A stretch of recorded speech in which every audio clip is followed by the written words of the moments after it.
Welcome back, ladies and gentlemen, to the show that never ends, the Grottu Orloff show.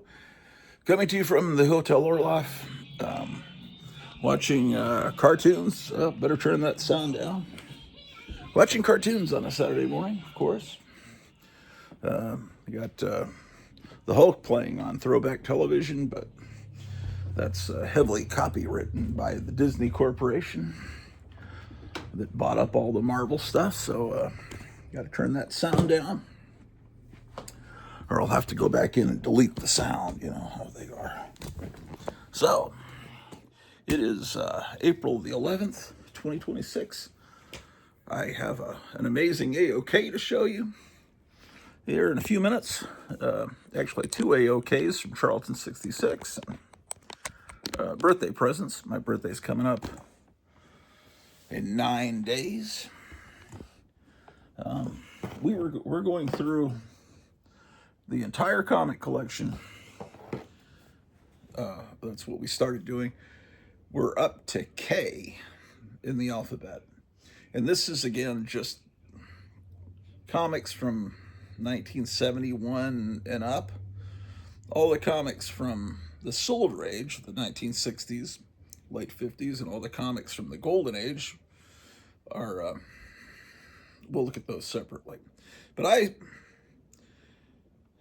about 7-8 years ago, made the probably foolish decision to separate time periods out. So when we last left off, we just started to look at Kamandi, and since might as well just look at those again, since I didn't get to show them all. So let's look at those. Kamandi. Now,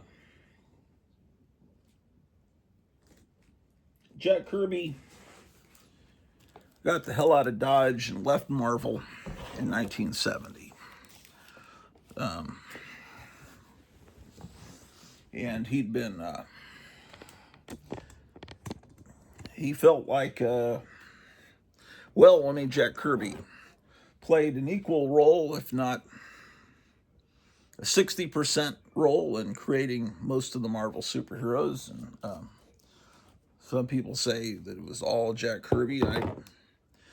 But anyway, he didn't feel like he was being properly paid for all of that. And he asked for a raise, and Stan Lee told him, well, just draw fewer panels on the page. Just draw bigger pictures, which is what he did there in the late 60s, although big panels of Jack Kirby art is spectacular, it makes the comic, you read it way too quickly, you know? So, like the modern comics of today, right? That's Kelly the cat. It's here to say hi to you folks out there in television land. Anyway, so Jack Kirby goes to DC, and DC promotes that he's coming. And, problem is, his comics, it depends on who you hear talking. I heard that the sales weren't good, and so they decided to, the sales there were a lot of comics being sold, but they weren't actually able to track the sales because they were being sold out of the back room of the comic distributor, the magazine distributor. People would come in and buy giant stacks before they could ever get to the newsstand, so they could sell them through mail order or at conventions. And they knew that Kirby was big, so they were buying big piles of them. So the Kirby stuff didn't get to the newsstands, and then that's how the publishers got their sales data, was from the newsstand dealers. And it's like, no, we didn't sell many of the New Gods because they never saw it. It never got to them, or very few copies did. That's what I had heard. Then I heard someone telling me recently that really what was going on, why Kirby started with the New Gods, and then they took him off of it and then told him, go do this. And, you know, he started, DC wanted to milk Kirby like a cow of as many IPs, intellectual properties is what they call them nowadays. They wanted him to create as many characters as he possibly could. So he'd already done it with the New Gods and done about 20 issues. It's like, okay, now create more stuff for us. We want, as long as you're working for us, we want you to explode forth like you did at Marvel and create all these characters that we could turn into toys and cartoons. And so, okay, you've done the New Gods. That's great. Now create some more characters for us. And I don't know. The story may be somewhere in between, but they took him off the New Gods, and if he had kept going with it, I'm sure he would have created new characters that would have come in to it. I don't know. But he created the Demon and Kamandi about the same time in a comic called OMAC that I remember the house ad for OMAC used to spook me when I was a kid because it showed this woman in a cube and she looked like her head and arms were severed. I didn't know what was going on in that. And the hero had a mohawk. It was a very weird looking comic. So anyway, he was creating all kinds of stuff. And yeah. So Kamandi, Kirby said he never saw Planet of the Apes, but you couldn't escape Planet of the Apes in the late 60s. Even if you didn't go to the theater, you know what Planet of the Apes was about. So this is Planet of the Apes, except it's not just the apes, it's all the animals are intelligent. This is Kamandi #1. Now, Planet of the Apes wasn't the first time you would have seen the Statue of Liberty wrecked in the future. That was on the cover of a lot of different pulp magazines back in the old days, and so it wasn't Rod Serling that came up with the idea, but it was. But now we associate this with Planet of the Apes more than anything. Okay, so I'm missing issues 2 and 3, but here's issue 4.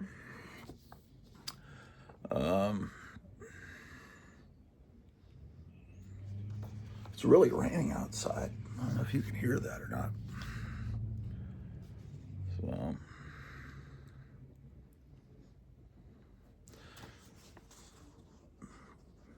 Kamandi. Someday I'll get issues 2 and 3. Maybe. I don't know. Probably. Who knows? Well, but, see, I've got 2 copies of issue 4, but no copies of issues 2 and 3. Oh, well. Here's issue 5.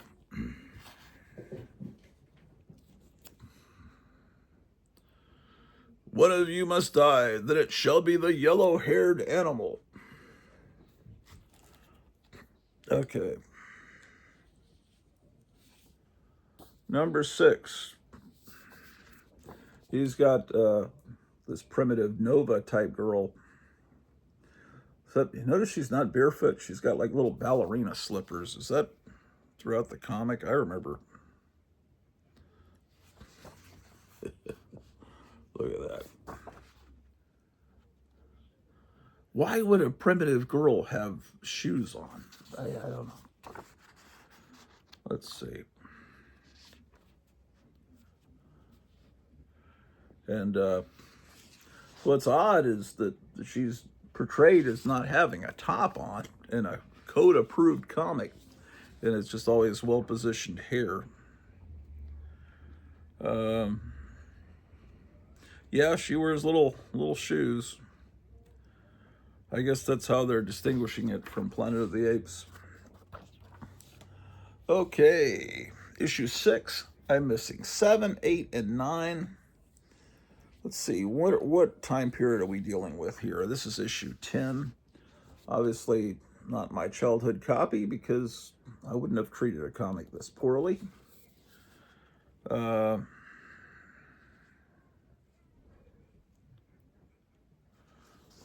This is when DC had got the Edgar Rice Burroughs properties, Black Magic, and putting out a Captain Marvel comic. So this is about 1972. Let's see. No, October of 73. Okay, so this came out, this was on stands in August of 73, meaning I was just about to start third grade. So we were buying school supplies and my lunchbox and all that. And of course, school always started the day after Labor Day. So that was 10. I don't have 11. I have a pretty poor collection of Kamandi. Here's issue 12. I can tell it's from Duncanville Comics by the little green sticker. They would price their comics with stickers, kind of like people do at garage sales. Oh, here comes a cat. So that was, man, I'm missing a lot of issues. I'm missing 13 and 14. Here's 15.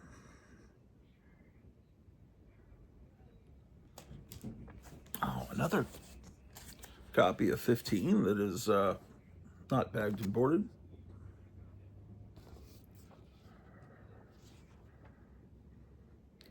Okay, I remember this ad. I didn't realize it was an Aurora ad. Aurora was trying to branch away from just models, and they were selling this. To me, it looks like boring Boy Scout toys. It's like, I guess it's ways to, if you're in the woods and you need to get picked up by a chopper, you can use this equipment. What happened to just walkie-talkies? I don't know. Ready Ranger Mobile Field Headquarters. It's to go camping.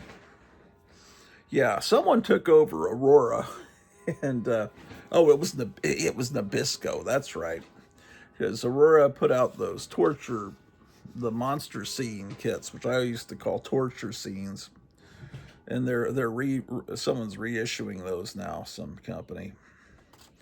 And the Nabisco, the food company, bought Aurora, and they kind of put a kibosh on kits that have torture chamber themes, and started putting out these wholesome things like Skittle Bowl and little board games and things. I don't know. That's 15. Here's number 16. You can see Jack Kirby's still on the comic. I don't know if he ever went more than 20 issues on anything at DC. You know, he was doing one of the first comics. He started with Jimmy Olsen and the New Gods, and of course Jimmy Olsen was he wasn't creating anything new for DC. Jimmy Olsen was a character that was, I mean, he did start Dark Side, whatever the hell his name is, in Jimmy Olsen. But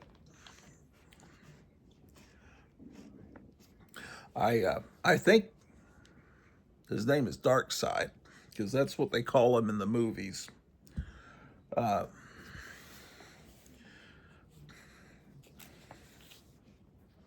But as a kid, I read it as Dark Seed, which to me sounds like a cooler name. Dark Side is just kind of too obvious. It's like calling someone bad guy. You know, man, how many copies do I have? 19.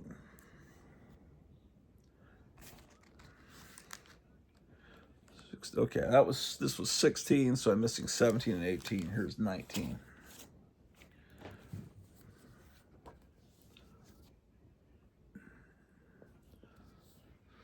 Superfly. Yeah.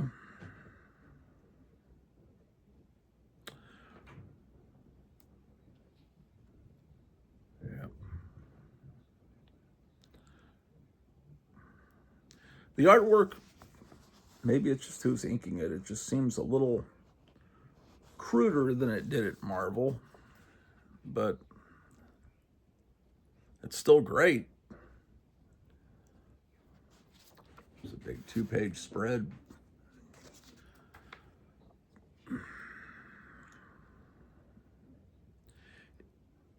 Edited, written, drawn by Jack Kirby, inked and lettered by D. Bruce Berry. I have no idea who that guy is. I think I would blame the inker for this. That just, I don't know.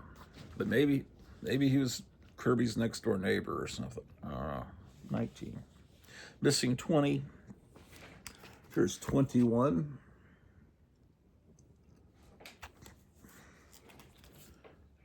That's still Kirby. Here's 22. Is this Kirby? It looks like it. Yeah, well, this was a fun comic, but, you know, let's see. October of 74.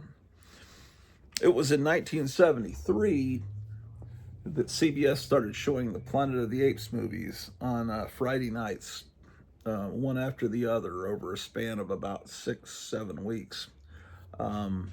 There might have been like showing one every 2 or 3 weeks. I don't know. This is memories from 50 years ago, over 50 years ago.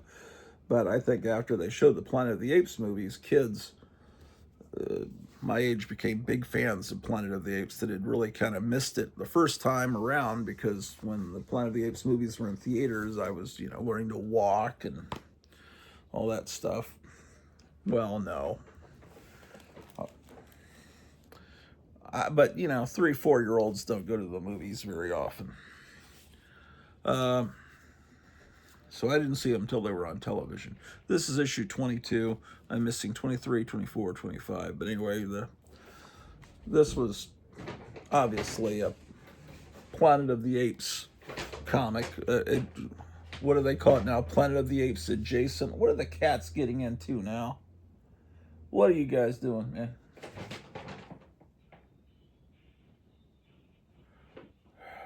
I don't know what they're doing.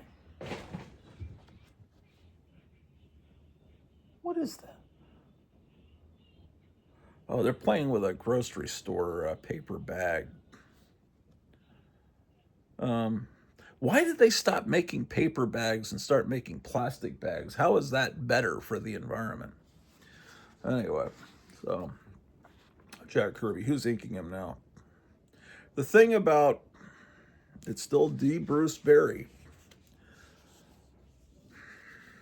You know, people want to say, okay, Kirby did everything and Stan Lee didn't do anything. Well, Stan Lee definitely polished up the dialogue and made it,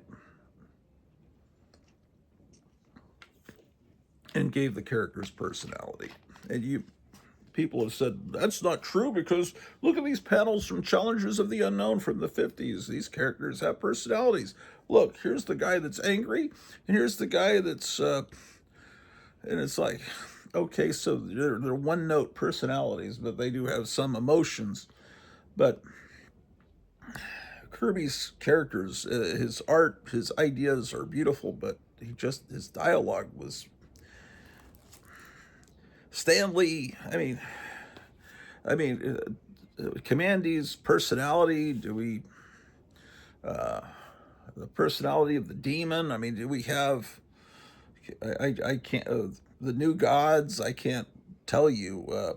You know, like Peter Parker. I feel like he's somebody that I know. You know.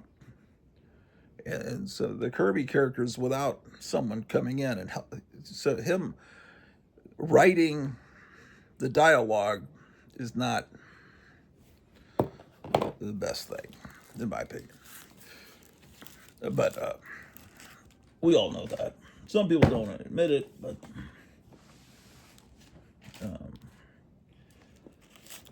and I love the Kamandi comic. It's just, does anyone remember the comic? Not many people.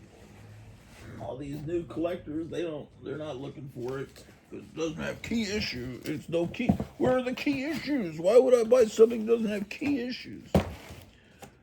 Okay. All right, the next box continues my collection of Kamandi. 28. Kamandi is, Kirby is still there. What is this one? Missing 29. Here's 30. I don't think any of these are my childhood copies. I think I got these all later. Pretty sure. My goodness. That's like what Trump was promising to do, to end a civilization. Yep.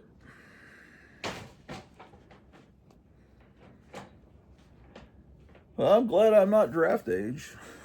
It's okay. 30, missing 31. 32 is a 50-cent giant-sized book. Looks like they reprint the first issue in here. Amazing. Here's a full picture of Jack Kirby. That you could pin up on your wall next to your pictures of David Cassidy. Well, if you're a girl, that is. This is it.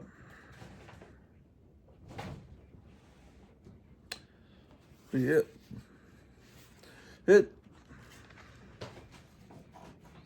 know. Come on, that's kind of a Temu version of a chapter title. Yeah. Oh well, it's a great comic. Kamandi number 32. So I have 30 and another copy of 32. You don't need to see that. 33. He stayed with Kamandi for a while. Oh, someone did some math on the back. Let's see how old they are by the math. 13 and 17, 13 and 12. Let's see if they did it correctly.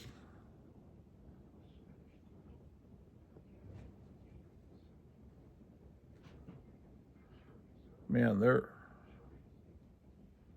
not very good at math. They're not good. They're not lining their numbers up properly. Anyway, comes up to $146. So there's more math down at the bottom. So this was a rich person. It all added up to $146. Maybe they're adding up how much money they made mowing lawns and how many Kamandi comics they can afford. World's Ugliest Hands.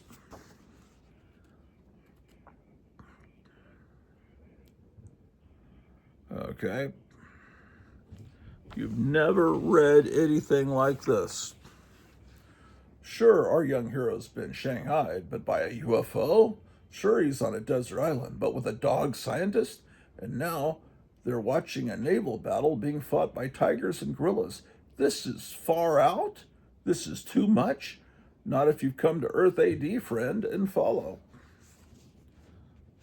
I don't know, you knocked Stan Lee, but I think he could have punched that up a bit. Let's see.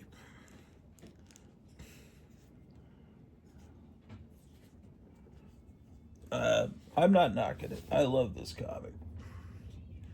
Here's, Kirby's gone. It looks like, or is he? No, he's still here. Joe Kubert did the cover, though. So I figured maybe he was gone. No, he's still here. But nothing ever really became of Kamandi. There's never been a cartoon or toys. It seems like maybe he did appear in Brave and the Bold cartoon, possibly. I can't remember. I don't know. But he's not one of those characters not a breakout character. But, you know.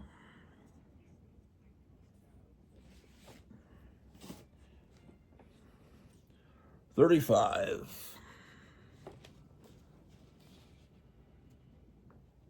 Now they're showing a Spider-Man cartoon. I don't know how they get away with it, but oh my gosh. That guy's face is pretty ugly.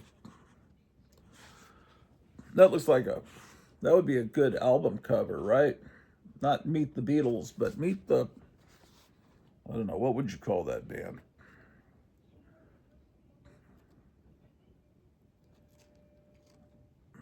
Oh, this book's in bad shape. Yeah, I don't know. The art looks... this has got some tears. Do you see that? It's horrible. Yeah, again, this is not my childhood copy, 35. So which is the first Kamandi book that I bought? I'll recognize it when I see it. Yeah, that's 35. Yeah, I've got so many holes in this that it would be a big pain to try to fill out this collection. 36. Another great Joe Kubert cover. Still Kirby inside.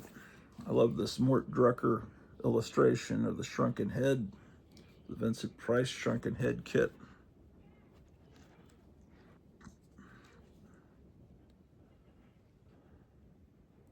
I used to have, I didn't have it as a kid, but I bought one that was in the box probably in the 90s and gave it to a girlfriend. That was a stupid move. So I had it for a little while. Anyway, this is 36.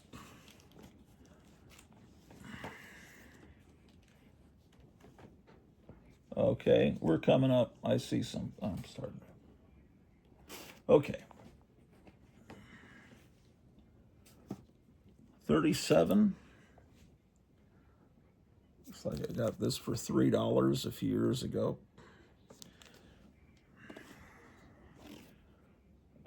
Missing 38, 39. Here's 40. This one,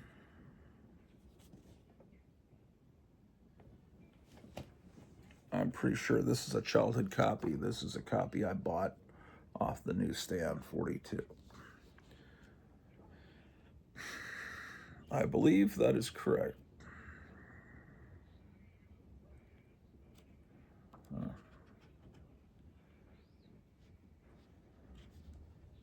Just found an old copy of Newsweek there. 42.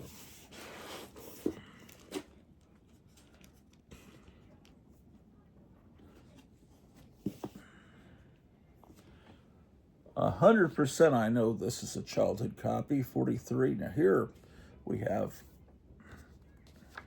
Ernie Chua, who would later become Ernie Chan, doing the cover. And the artwork is not Kirby inside.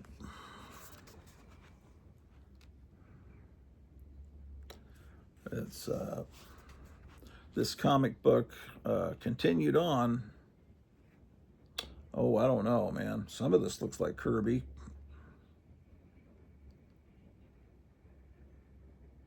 What is going on?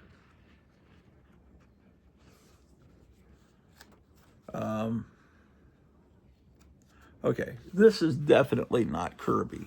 But this the splash page, you know, that's not Kirby, obviously. But the splash page, the way the title's written, it almost looks, I don't know what. Maybe they're trying to imitate what he was doing.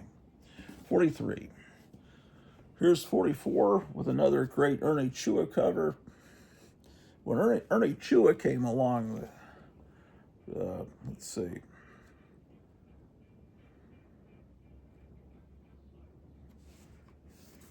Wait a second, man. This is Keith Giffen and Mike Royer doing the art. Man, that's really cool. Look at that. That's so. It must be one of those guys that was doing the titles all along, because the titles look exactly alike from the earlier days.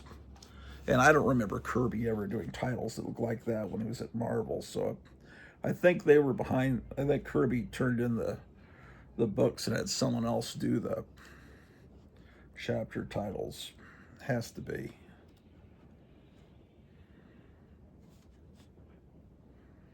I don't know. 44. 45. Here comes the cat. Here comes the cat. Do do do do. Oh man, look. It's the girl playing Supergirl in that movie coming out this summer. That 100% looks like Zero. But this isn't a Planet of the Apes knockoff at all. That's a bad drawing there. This cat, you're causing trouble with my highly professional television show. All right. Oh, they had Martin Pascoe and Denny O'Neil as writers. Okay, that's 45. 45.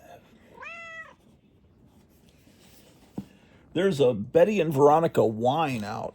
Did you know that? And also a Jughead wine. 46. Apparently they've been out for a few years. The Jughead wine came out in 2022, and the Betty and Veronica, it's called Partners in Crime, is the name of the wine. 46. Okay, 100% not Kirby at this point.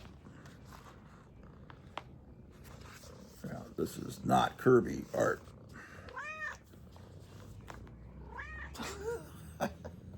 She's like a dolphin, man. 46.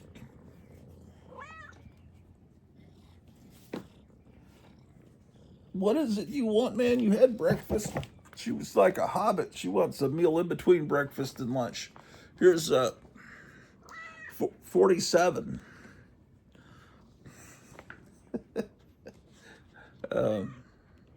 Yeah, the art without Kirby is not.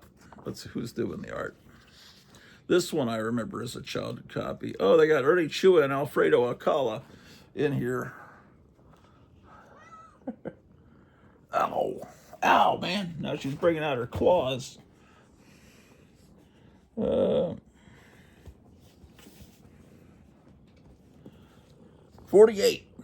Look at that. Amazing. We don't have time to look at the interior of every comic. What am I even thinking? 49. 49. She says, wow. And I say, wow, too. That's a great cover. Oh, fabulous 50th issue of Kamandi. Ouch. It went a while. And they're using Mac. Yeah, man. Yeah, buddy. Over here, man. How dare you?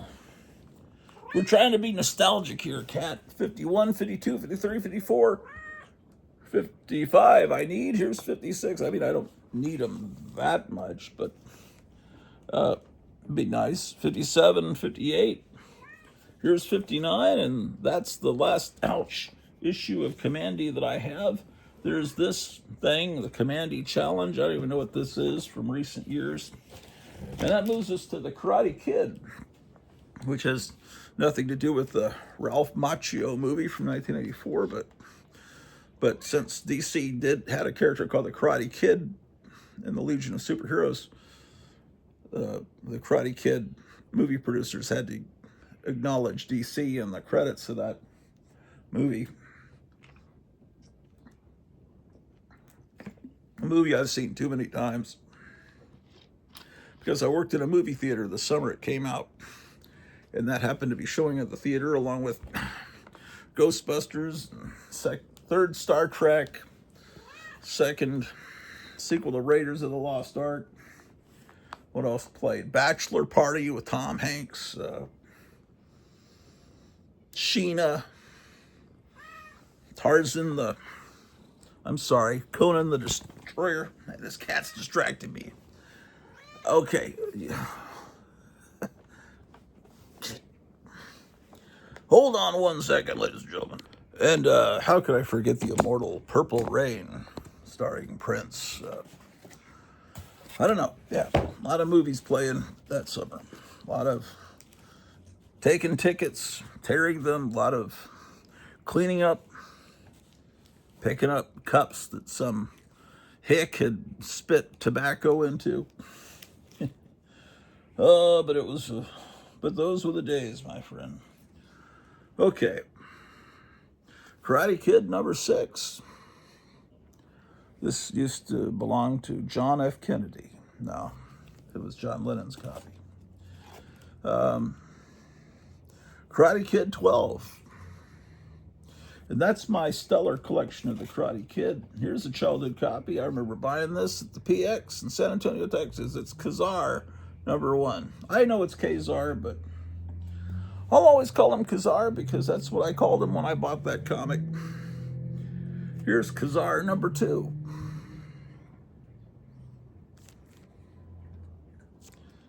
With Shanna the She-Devil. I always liked her. Another copy. Great cover. Anything 20 cent, man. This time period, Marvel, I mean, you can't go wrong with a Marvel 20 cent comic or a DC 20 cent comic. They just didn't really make bad comics then. Really. Bad comics started to be made later. Late 70s, a few. 80s, lots of bad comics. 1990s, almost all were bad comics. I see what the cats were playing with. It's not a grocery store bag. It's the Amazon bag. I got a gift from Charlton 66. Let me move a little bit further and I'll show you the AOK, which is internet, YouTube slang.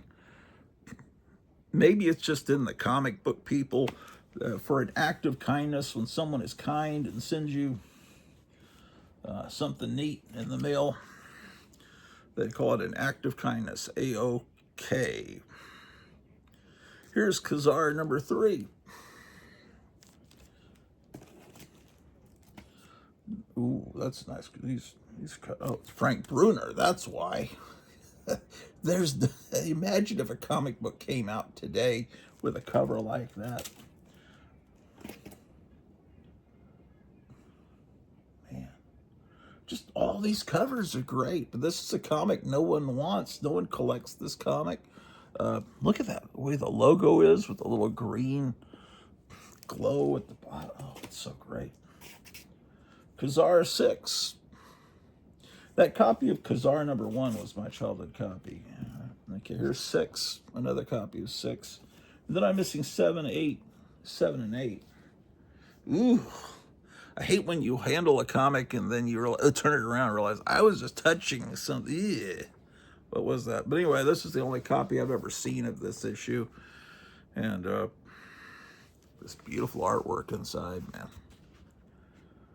I mean, look at that.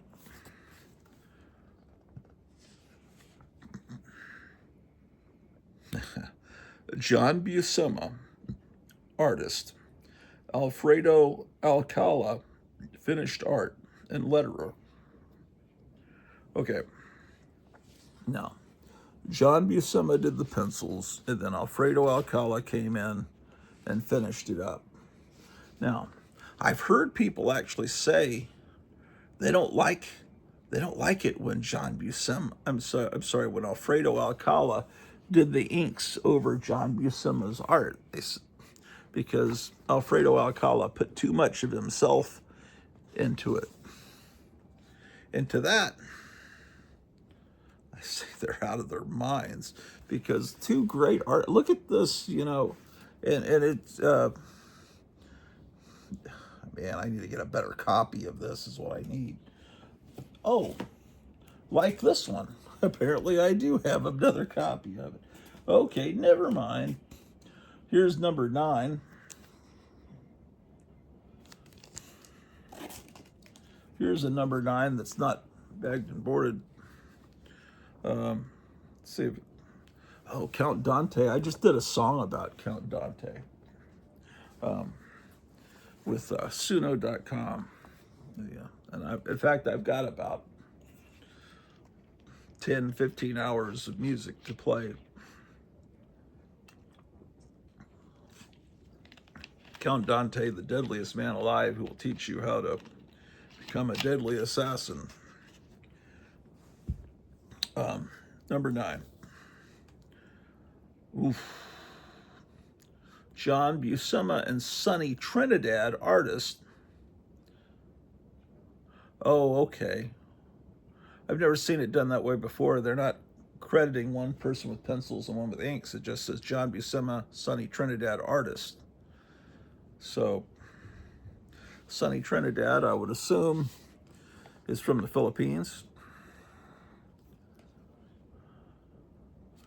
Yeah, it's nice art. It looks, you know what it looks like? Looks like Savage Sword of Conan art that's just been colored. Anyway, this was a good series. There's another copy of the same issue. 10. A few years before Marvel got the rights to do Edgar Rice Burroughs. 11. But this character goes back. This is really one of Marvel's oldest characters because he goes back to the pulps before the comics really started. I think the character may predate Superman.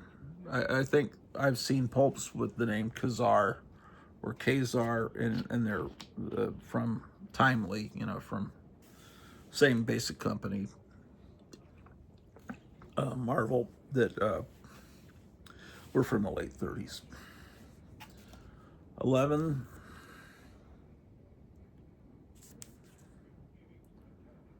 Yeah. Missing 12. Here's 13. Ooh, nice. Look at that. Another copy of 13. Here's 14. He's up against a Fantastic Four villain. And 15.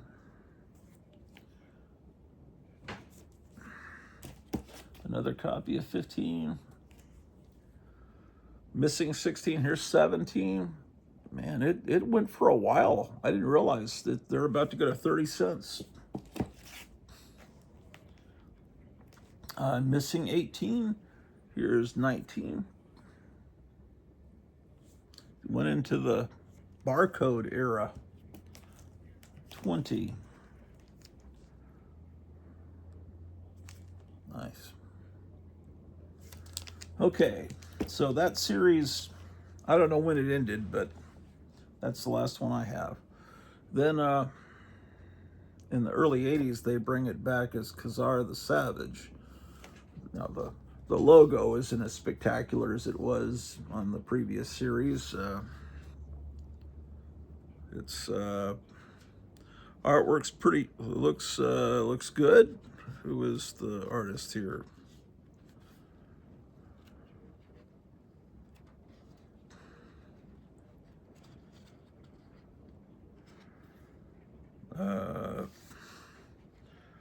Are they even going to tell us? Is it in the back? That's unusual to not have the artist plastered on the first page. I don't see it.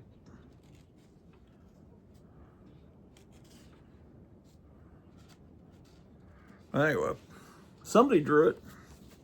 It's Ka-Zar #1. It's a collector's item. It says so on the cover. Issue 2. I'm not a big fan of I've said this before, starting over with the numbering. This should just be in that same numbering from even if they had stopped publishing it for a year or two, they should just pick up with the numbering from the previous series, I think. Here's 7. See, it's just hard for me to get as excited about this as the previous series, but because the covers just don't grab you as much. There's 14.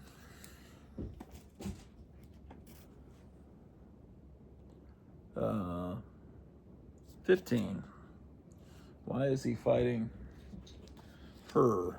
Is what you wonder. Well, this has good artwork inside. Pretty good. Who is the artist? Brent Anderson, thumbnail layouts. Armando Gill, pencils and inks. Don Warfield, colors. Yeah, I don't know who those people are, but the artwork's decent.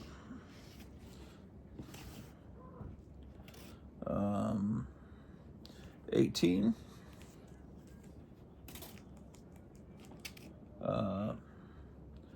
19. And 22. Looks like, are all these this way?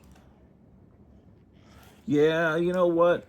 This series that we've been looking at, Ka-Zar the Savage, doesn't have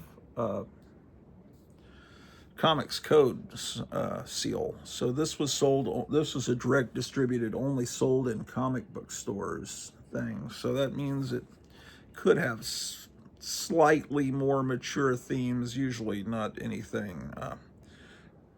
Oh yeah, this was something. This was something from maybe a 50-cent bin at Lone Star Comics. That's their stamp that they put on comics that were. It's not in the best shape. I mean, it's got a great. It's just not a very valuable comic. I mean, that doesn't mean it's bad. But Kid Colt Outlaw 171. So reprints from the 50s, more than likely.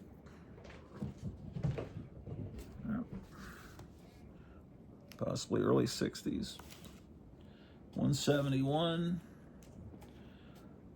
Here's a 181 that I got out of like a dollar bin. And 188. This one's in nice shape. And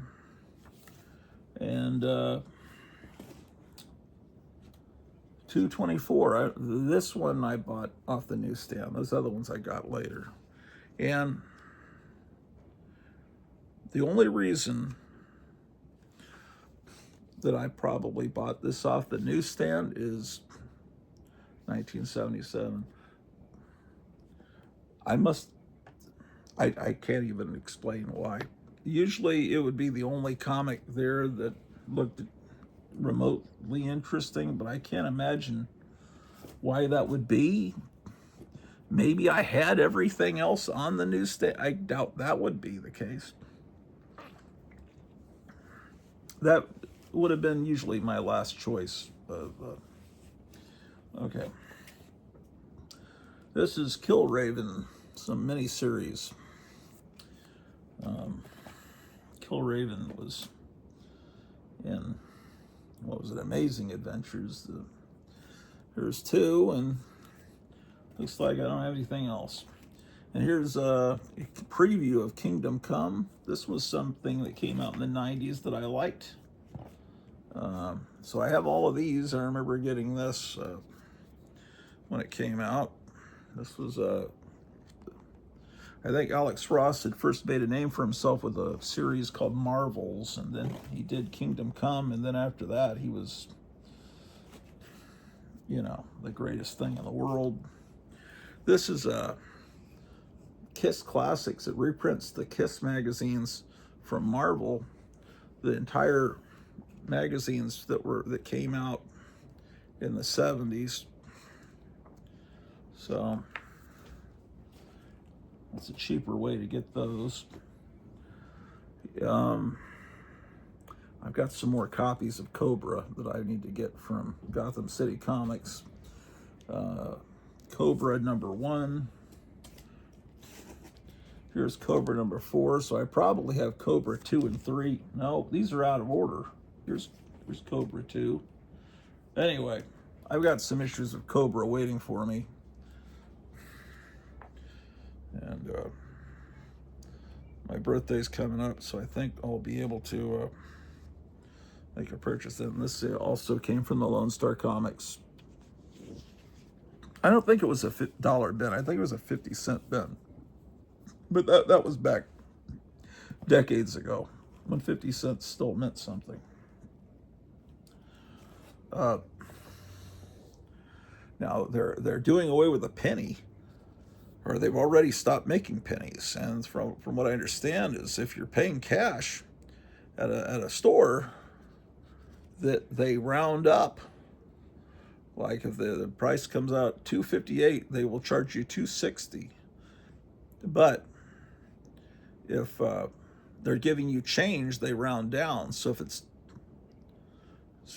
two, let's say $2.56, they give you back $2.55.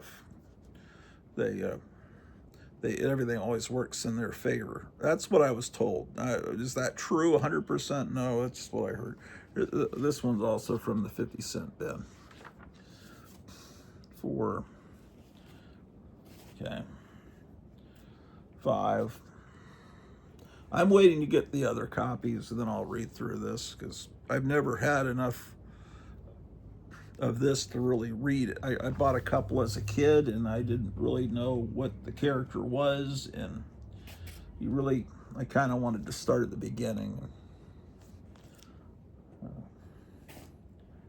Okay, looks like I've got another copy of that issue, number 6.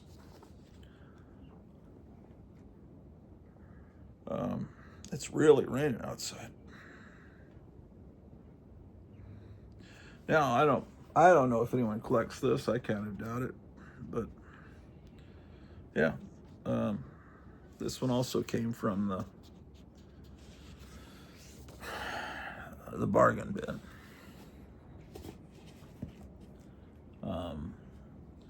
Here's Cobra number 7, and then here's a comic that didn't last long, but look at this beautiful Bernie Wrightson cover from 1974, issue 1. It would have been better if it was a girl on the cover, but it's Kong, so I guess you got to put Kong on the cover, and he's Kong. Although he looks more like he should have the name Kong. It would have been better if the comic was about this guy. Imagine if he was the hero, and he had to get rid of these pesky human-looking guys. Okay. Okay, here I'm missing Kong number 2. Here's Kong number 3. This series didn't last long. Kong number 4, Kong the Untamed. Nice artwork. Man, like I said, this was just a great time for comic books. But again, unpopular comic. That stamp means this was a comic that no one wanted. It was in the 50-cent bin. Krull, a movie very few people remember. I remember seeing it at the Forum 303 Mall. And that brings us to Kull. Oh, I was thinking, why don't I have issues 1 and 2? Issues 1 and 2 have the corner box, and so I have them with my Silver Age books. I have the whole run, I think, of Kull the Conqueror. Look at this beautiful Marie Severin art. Kull the Destroyer. Now, Kull was Robert E. Howard character, but these stories took place long before the Conan stories. These took place in the time of Atlantis, and his main villain was Thulsa Doom, which was weird, because I remember when the Conan the Barbarian movie with Schwarzenegger came out, and the villain was Thulsa Doom. I was thinking, that's the villain from Kull. He shouldn't be around in the time period of Conan. And he had a skull head too. Okay. Look at this cover, man.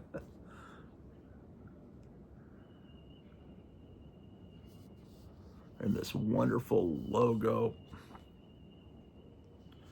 the interior art. I'm pretty sure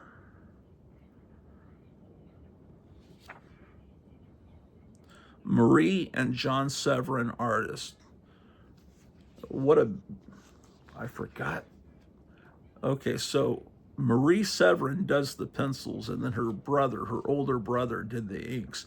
Both of them are wonderful artists. Both of them have very similar styles. And the combination of those two artists is like a dream. And I don't think people really collect this comic. I don't know. I never hear anyone talk about it. Why are people into Venom? Well, because that's when they were kids. Venom and Carnage and Todd McFarlane. To me, this is my Todd McFarlane.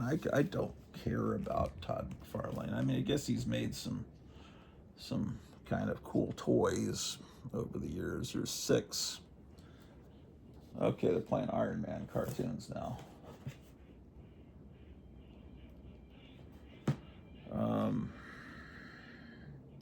Marie and John Severin still working. How did this book not succeed? January of 73. So I was in the middle of my 2nd grade year. I gotta get these bagged and boarded. Here's Kull 7.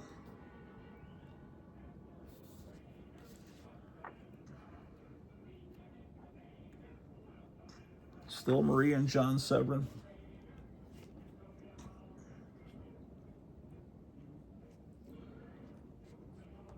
Kull number 9.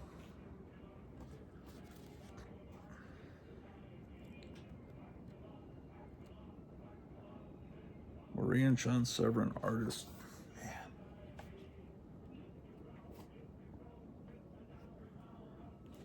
Look at this cover.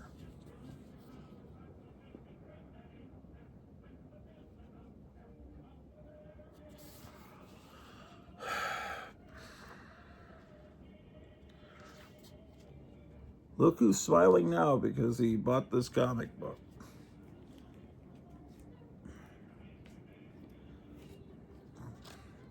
$10.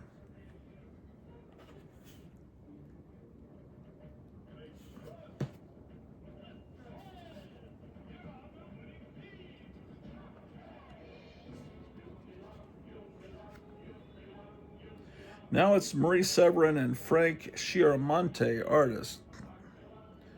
I mean, her brother had a lot of stuff to do over at Cracked, you know.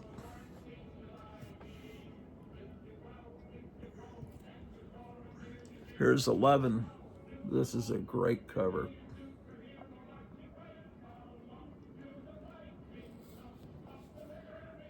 Mike Plug.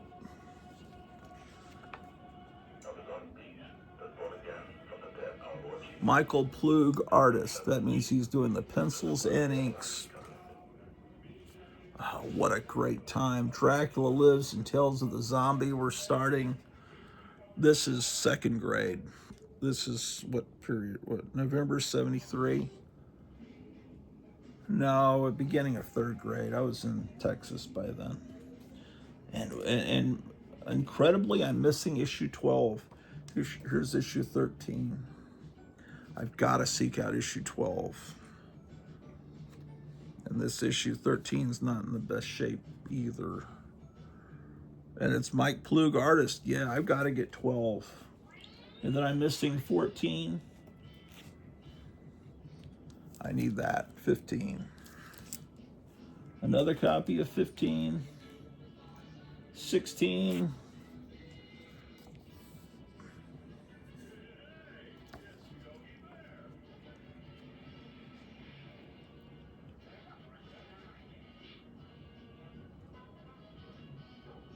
Ed Hannigan, artist. Young Montano, inker. Young Montano. That's an interesting name I've never heard before. I'm missing 17. Here's 18. Well, there was a brief, great time. Oh, this cover's fair. I, look at that cover.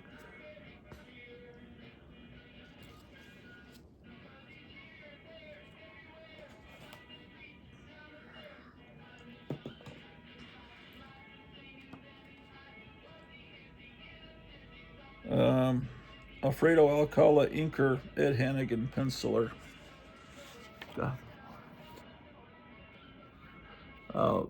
Kevin just sent me a message. Kevin from Gotham City says, "Why does a particular issue of Ghost Manor sell for $400?" Well, Charlton 66, I asked him about these crazy prices, and he responded. He also mentioned it on his latest video that there's some insane prices being put on Charlton Hoarder comics lately, and there doesn't seem to be any rhyme or reason to it. It's just that people are desperate for horror books, and they can't afford the EC books or the imitations of EC that came out in the pre-code hoarder days, and I think they're desperately thinking that the Charlton horror books of the 60s and 70s are going to skyrocket in value, and then they're just putting crazy prices on them on eBay, and then people see those prices and think, oh, it must be worth that. But you've got to look at completed sales. You can put any price. I mean, you could put $600 for Kull 21 on eBay, but you can't sell it for that. It'll just sit there and make people think it's maybe worth that. I'm missing 22. Here's 23. It's crazy. I'm missing 24, 25, 26, and 27. Here's 28. Why am I missing them? These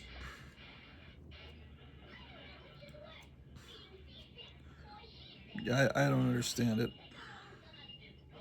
Ernie Chan is the artist. Ernie Chan is doing the pencils and the inks. Some of my favorite artists working on this. I thought I had every single issue of this. Here's 29. But I guess, at the time, it's hard to come by the money because you have to go out and wash and wax cars. And this is Ernie Chan and Ricardo Villamonte doing the inks. You had to mow lawns, you had, it wasn't unlimited money. And this is 1978, so I guess I was like 13 years old, Here's a miniseries, Kull the Conqueror #3, pulled from a dollar bin. Obviously, that series didn't last. Then I guess they started it over, Kull, just calling it Kull. This is #5. And inside, it looks like it was done pretty quickly. Artwork's not bad. It's just not many words, which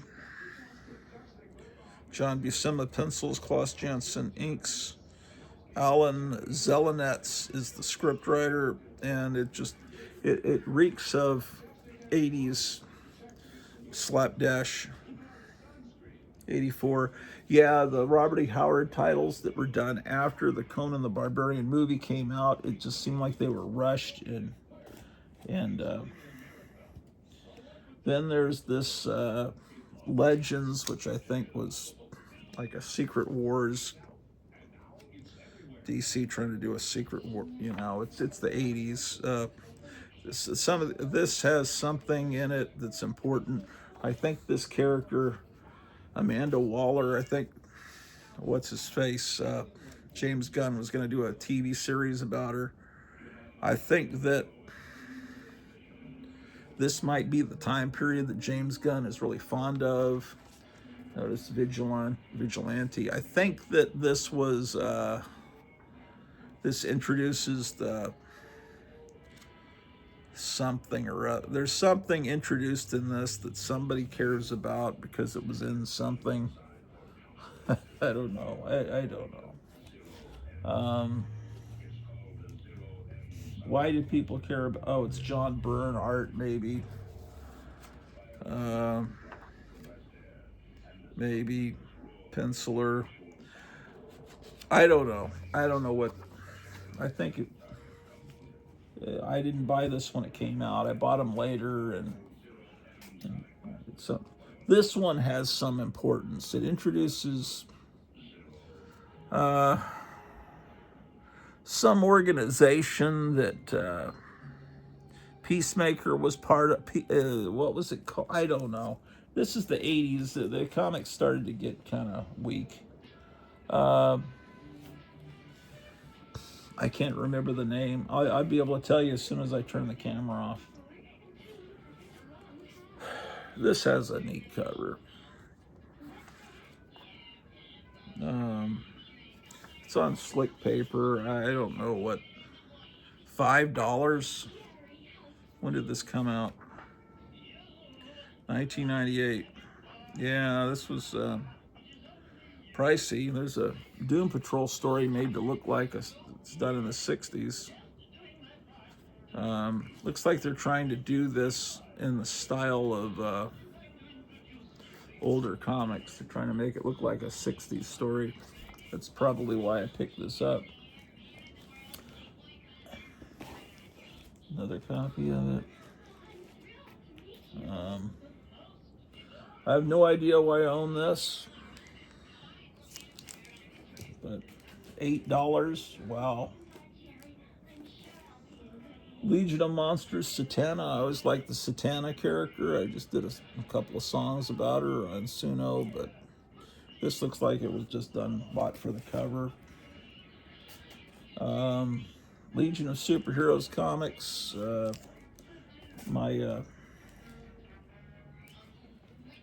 My real Legion of Superheroes comics are in another box. These, I don't even know what. I don't even recognize this as the Legion. This is all after the Crisis on Infinite Earths ruined everything. I don't know what these even are, honestly. They're just stuff I picked up out of a dollar bin, and that's why, yeah, see, when you pick things out of a dollar bin, you wind up with these ugly comics in your collection. Hideous garbage, just filth, that I'm embarrassed to own. It looks ugly. This is why I don't like to go into most comic book stores, because all they have is ugly stuff that looks like that. And God, that's horrible. Look at how bad that art is. This is something that sounded interesting, but I never read it because I never got enough issues. It's a 6-issue shit. It's a 6 issues. Sorry, I didn't stop my recording. I was recording some bad Jerry Lewis cartoon. Yeah, this sounds like it's an interesting idea, but who cares? Okay, that brings us to a comic I really loved and a movie I really loved, Logan's Run. There's number 1. These are all books I bought off the newsstand. There's one issue that's valuable because it has a Thanos story, but they all should be valuable. It looks like they'll move into Machine Man and then Madame Xanadu and then the Man Thing. But let me get into the AOK birthday present.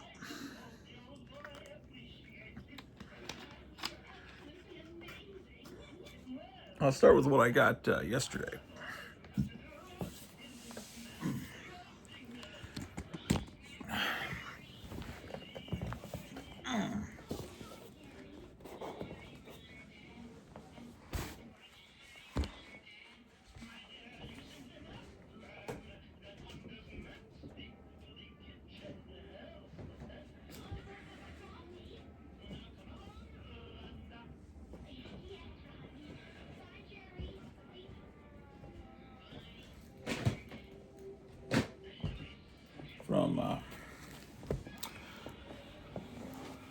I got a package from Amazon yesterday.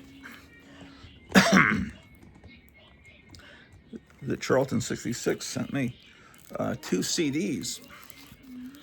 The Shadow Knows 34 Scary Tales from the Vaults of Horror.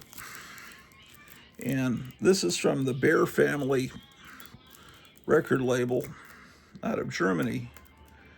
And in Germany and in France, well, in England, a lot of parts of Europe, they appreciate American culture, but they appreciate the American culture of 60, 70 years ago. Not necessarily today. And this is a collection of horror-related records. I don't know if I can get it close enough for you to see the titles. Too much glare. Tommy Bruce and the Bruisers with Monster Gonzalez. Never heard of that song. Screaming Lord Sutch. The Phantom 5 with Graveyard. Jack and Jim with Midnight Monsters Hop. I know that song. The Surfmen with the Ghost Hop. Bert Convy with the Monsters Hop. And it has commercials for horror movies in between the songs. The Swanks with Ghost Train. George Morgan, Tennessee Hillbilly Ghost. Hank Snow, Ghost Trains. The Shantays with Ghost Riders in the Sky. Bobby Bear with Vampira, I know that song. George Barnes with Spooky. Link Ray and his Rayman with the Shadow Knows. It's, oh, look at this booklet. You kind of forget that CDs even exist because you can't find them anywhere anymore. Isn't that weird? The back of the booklet shows Vampira on the beach. But it tells you a little bit about all the artists and shows the record labels that this is really done with loving care.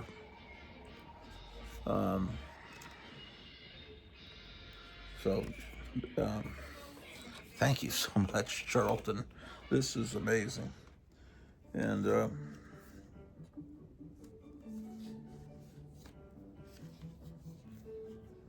then says you can get it from Amazon, or you could maybe get it from Germany and have it sent here. But people people over there in Europe appreciate our past better than we appreciate it.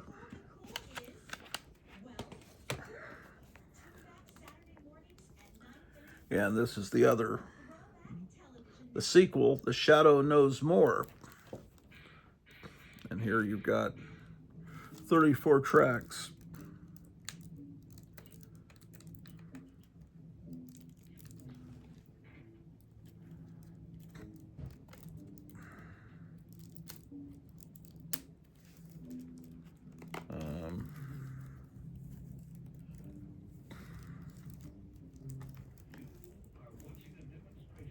Hold on. Didn't want to have you watch me fumble around opening the shrink wrap. These are the titles.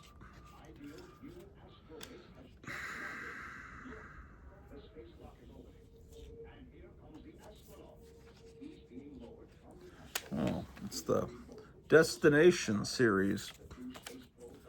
They have songs organized into categories about the moon, about being in jail.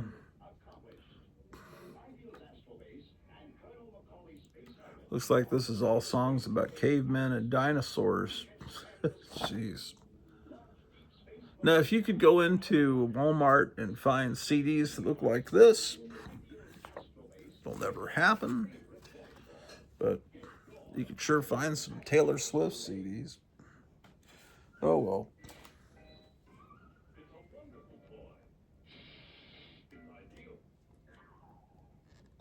Man.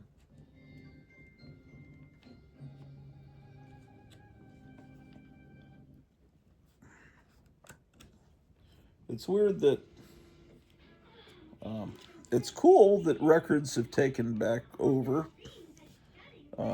with, I guess, a certain population, a certain subset of younger people that are buying records because they realize that they actually own something instead. When you just download something, you don't actually own anything. And I guess that's become clear to some younger people.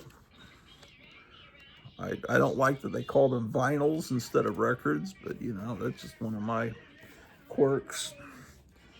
But as long as they love music and good music, then that's great. Um, so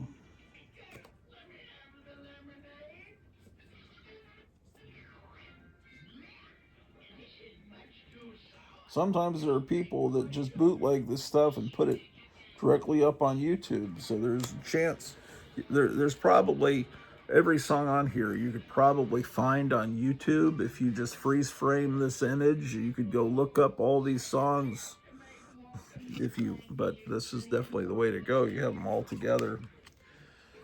So this is for all year, not just for Halloween, but some people think it's only for Halloween.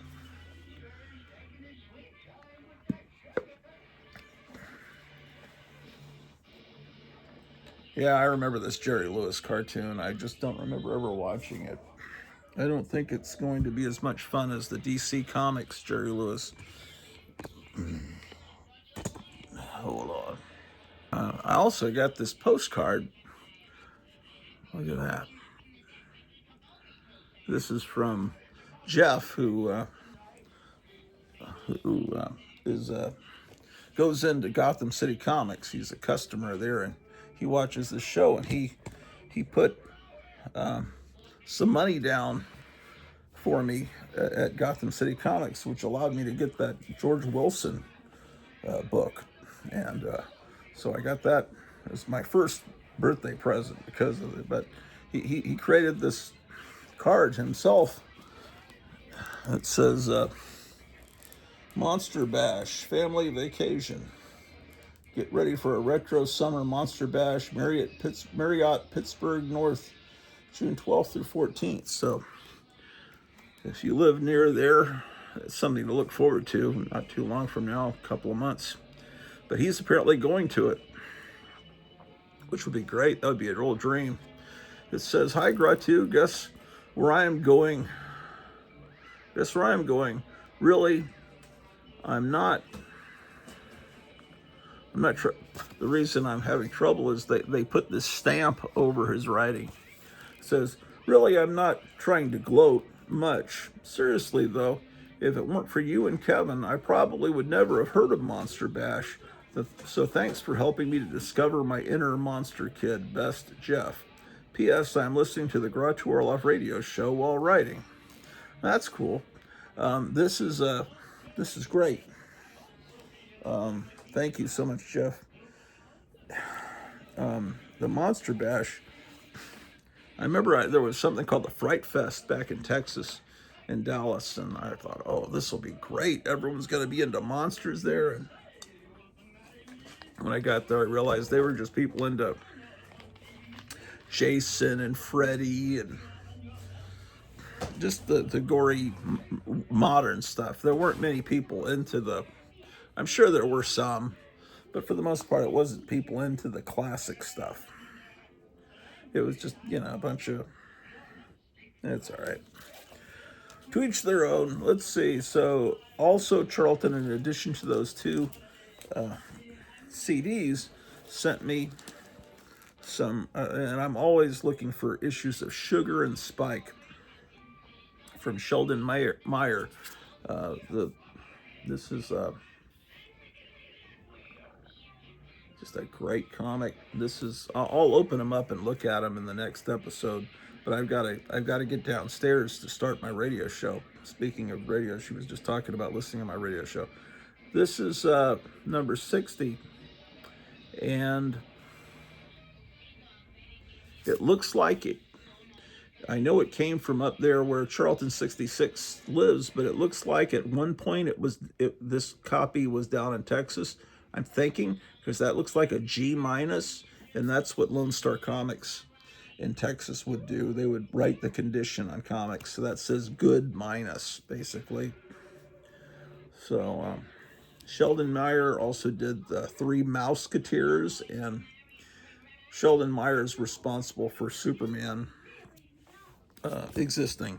Those 2 high school kids, Sherry Siegel and Joe Shuster, brought their drawings in of Superman to the National Periodical Publications DC offices, and they wound up in a trash can and a wastebasket.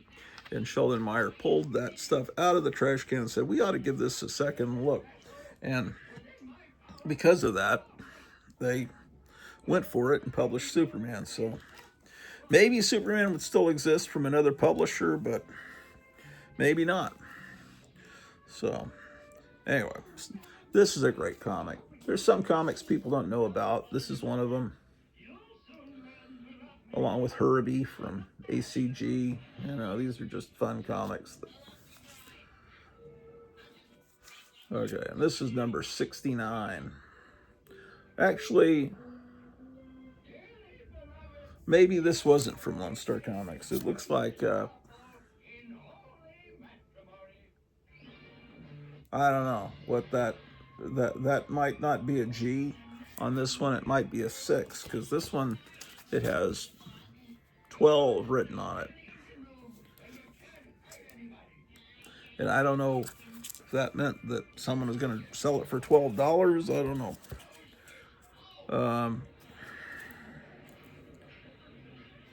Here's number 70. All issues that I've never seen before. This comic stopped being published about the time that I became aware of comics. Wow, fantastic. Here's 74.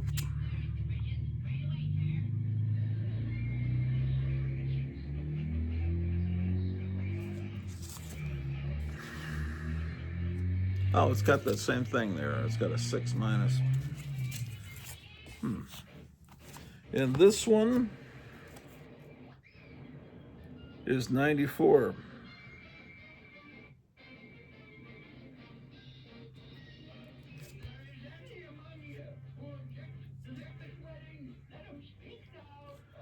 Meet Raymond, the new kid on the block. And it says Sheldon Meyer, and then it says NCS. Maybe that's National Cartoonist Society? Is that like a union? I don't know. What does NCS mean? You can tell me in the comments. Really, you can. No one ever... This is the show. No one likes to put anything in my comments. Well, a few people do. And thank you, those of you that do it. The more comments you get, I think it helps the algorithm, and the YouTube robots think, oh, this must be something people like. They interact with the creator of the show, so they start promoting it. Okay, here's some issues of Vampirella. Number 40 from March 1975.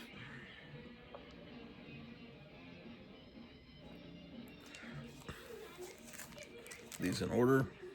Yes, they are. Looks like it. Yeah. Here's number 80 from August of 1979.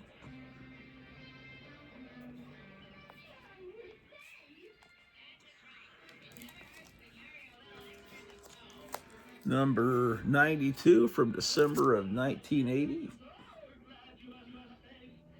You know, back then you just thought this was just going to go on forever, and you didn't realize that pretty soon Warren, Charlton, Gold Key, everything was just going to disappear.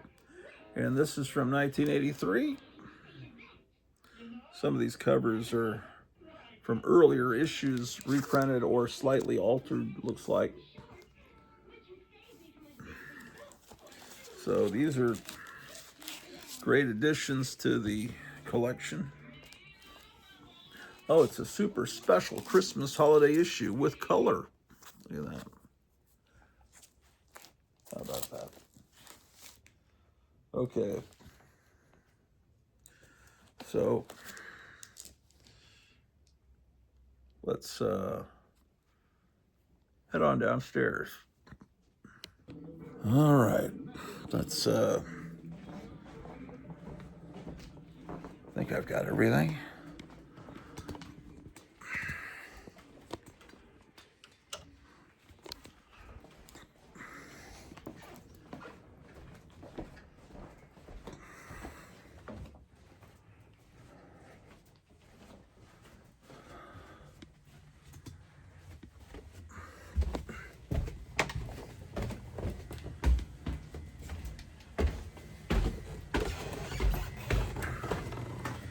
All right, it's been a while, and on the weekends I'm contractually obligated to do a few hours Saturday and Sunday mornings playing rock and roll oldies on KLIF radio. I use the Grottu Orloff Inspirational Network satellite to beam my broadcast here from the studio to KLIF radio in Dallas. So let's get started, shall we? Let me turn off the dehumidifier because it makes a lot of noise.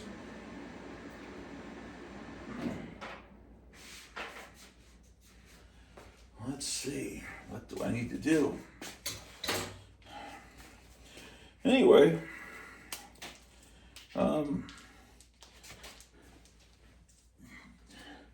99.9%, in fact, almost all of the music played is not real music. It's done by robots or demons or something, whatever creates the music at Suno.com.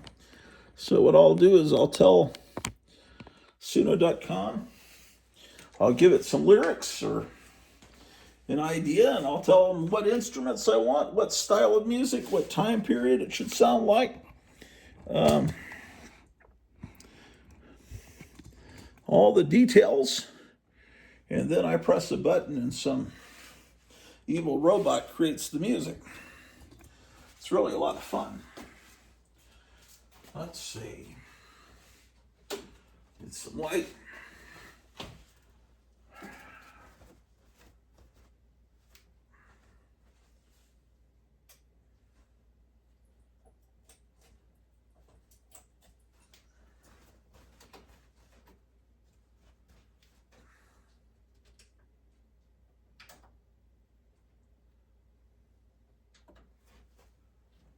Okay.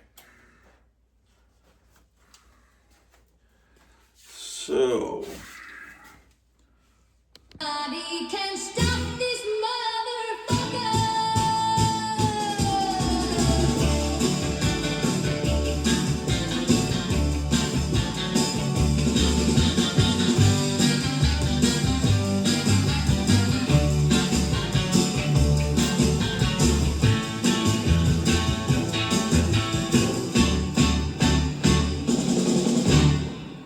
Hey, that's Connie Francis with the Sword of Kababa. Ladies and gentlemen, you're tuned in to the Grottu Orloff Show, or you will be in about 5 minutes.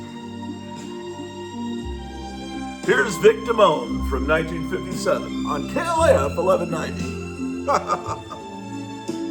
I can't help thinking somewhere in the universe there has to be something better than man, has to be. It's a madhouse, a madhouse. You did it. You cut out his brain, you bloody baboon. Take your stinking paws off me, you damn dirty ape. I'm back.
Boys and girls,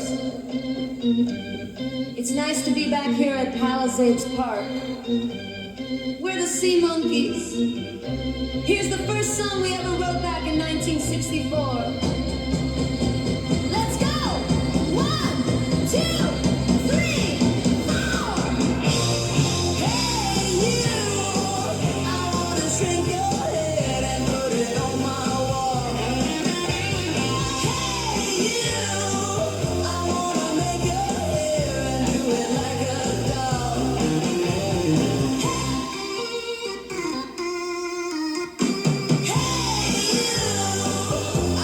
Shrink your head and put it on my wall. Hey you, I wanna make your hair and do it like a doll.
Well, that's the Sea Monkeys Hey, with boys and girls, it's nice to be back Shrink here my at the head, Forum 303 Mall.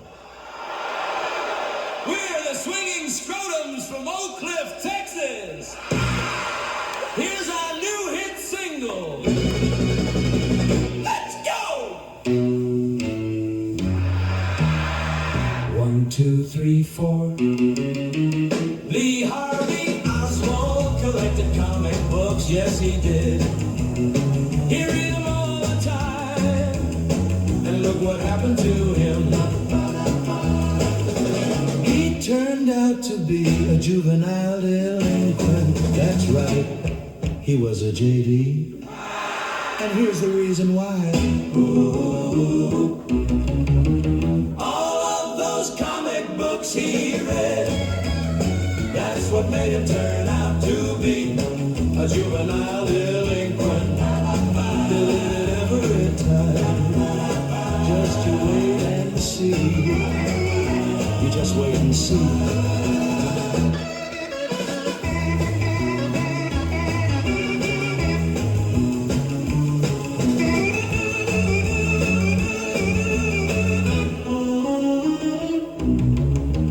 Comic books will turn you into a juvenile delinquent. They'll make a JD out of you. Just you wait and see. So remember, boys and girls, next time you see a comic book on the stand, walk on by. Walk on by. Or you'll turn out to be a juvenile delinquent. Just like Lee. You're juvenile delinquent. Just like Lee. You don't wanna be a juvenile delinquent. Just like Lee.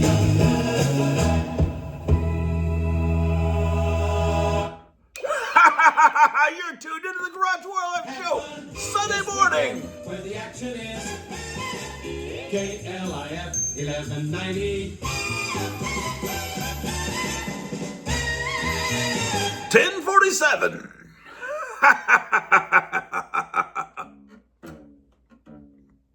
It's the Grottu Orloff Show, ladies and gentlemen. I've been playing some great music for you this morning. Hey there, boys and girls. It's great to be back here at Bibbs Bug Boy. We're the LaSables.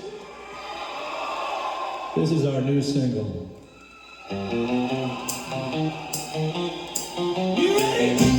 Let's go!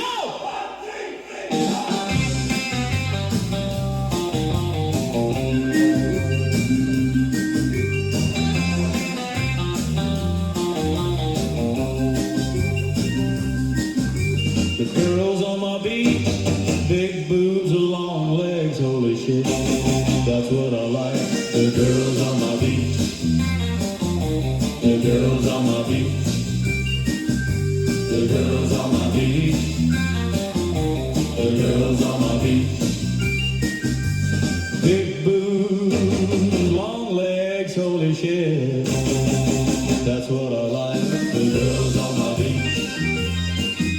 The girls on my beat. The girls on my beat. The girls on my beat.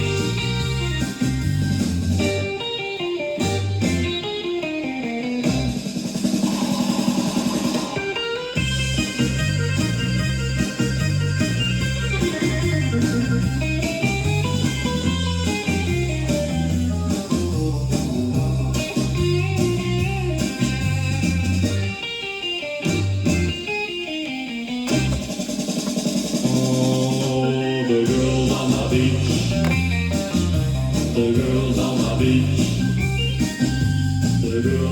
beach, the girls on my beach.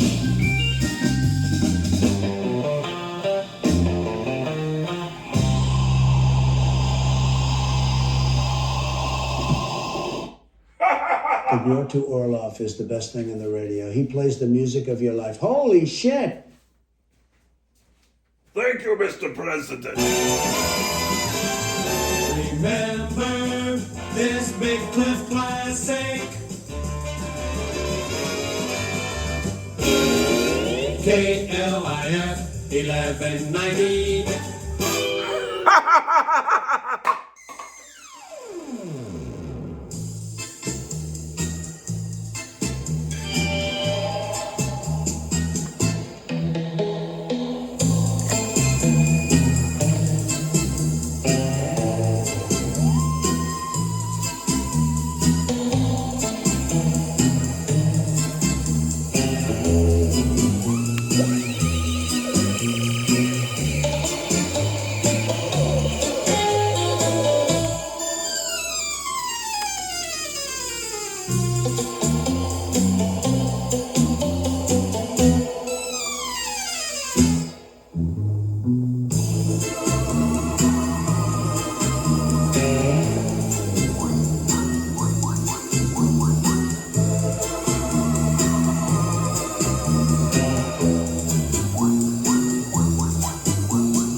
The Embalmers from 1964.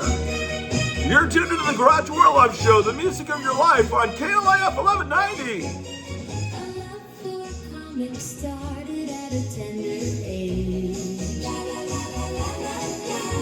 With little Archie, Riverdale, and Betty's all the rage. And little Dot Harvey's Doll Man and Batman. I love Charlton Comics. I love Charlton Comics. I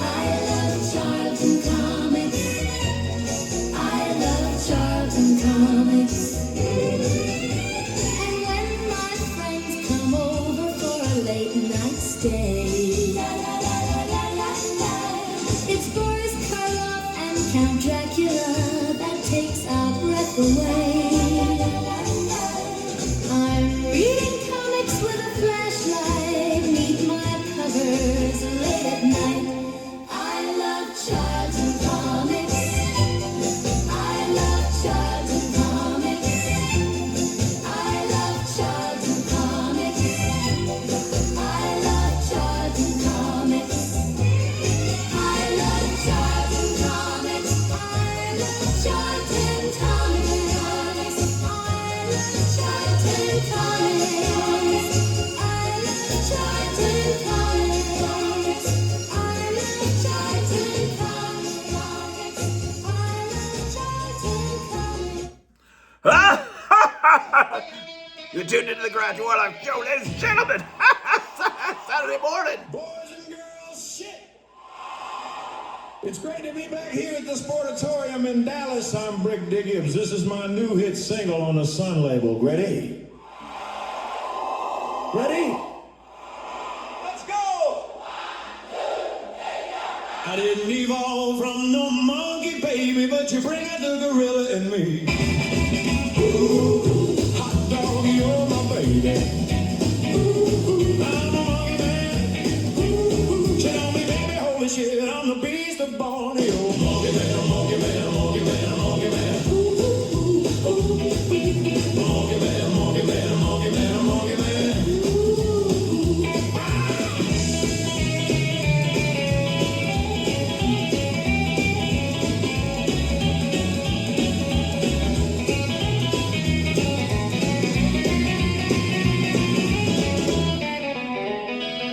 We're the monkey man, monkey man, monkey man, monkey man.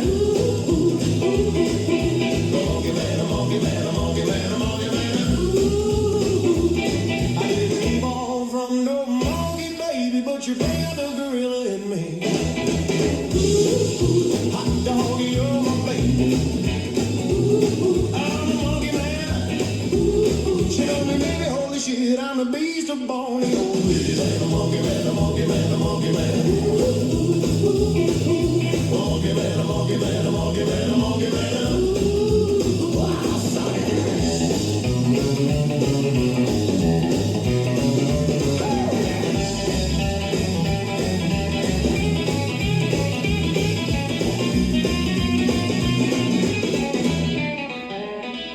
Well, a monkey man, a monkey man, a monkey man, a monkey man.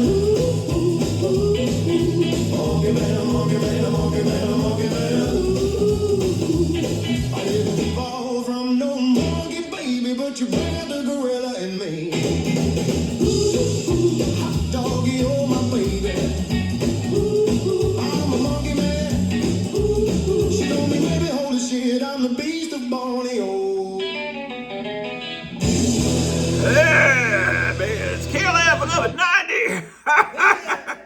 It's great to be back here at the Holiday Inn with the Tampons. This is our new hit single.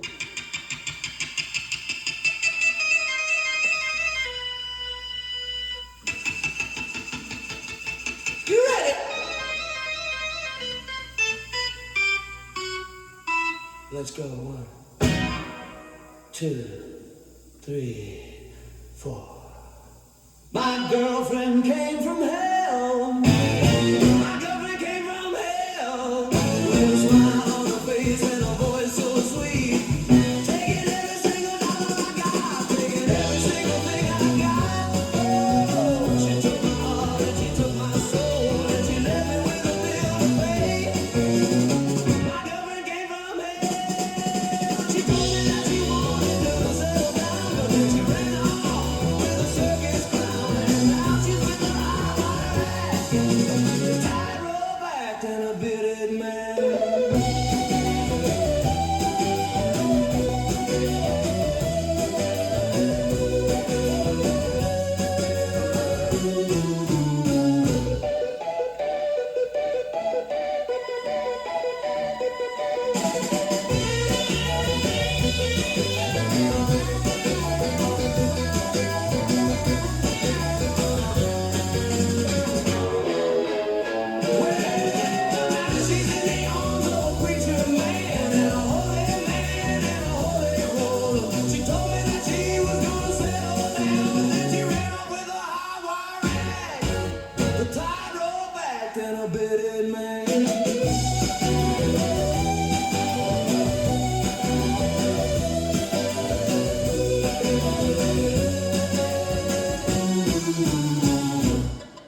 Hey, you're tuned into the Grottu Orloff Show. It's a beautiful Saturday morning. 46 degrees out there. KLAF 1190. I love comic books. I love everything about them. The way they smell, the way they feel, the way they look. But most of all, I love the way they make me feel inside. They take me away to another world where there's always a happy ending and the good guys win. And I'm so happy when I'm reading my comic books.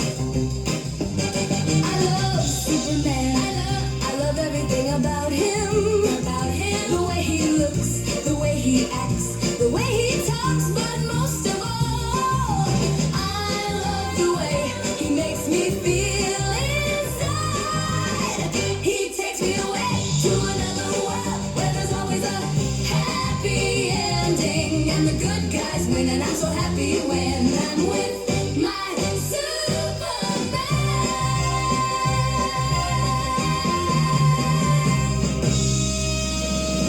Dusty Springfield from 1966. You're on KLAF 1190, the Grottu Orloff Show. Saturday morning.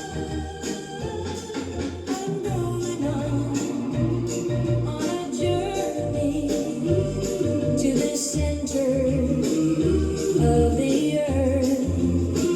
My clothes are tattered and my eyes are blind. I've lost my mind and I can't find my way back.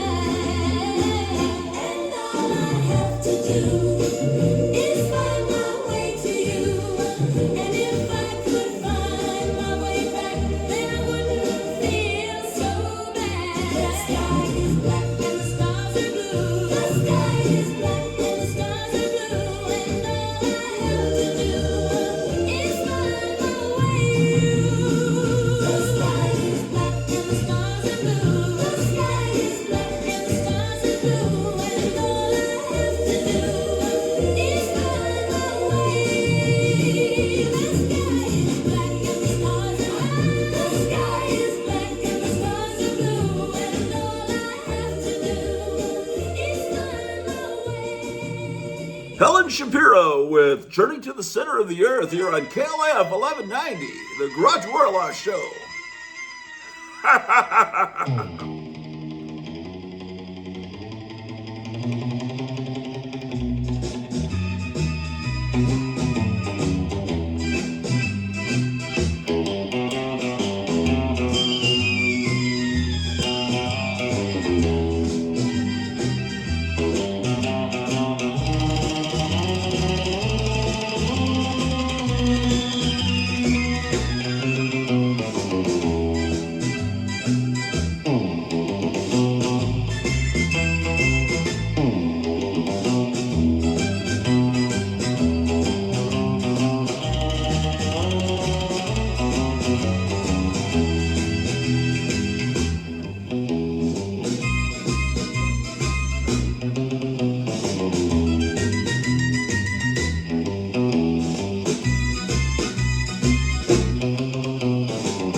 Hey, you're tuned into the Grottu Orloff Show on a beautiful Saturday morning. 47 degrees out there. Boys and KLAF. girls, it's nice to be back here at Palisades Park.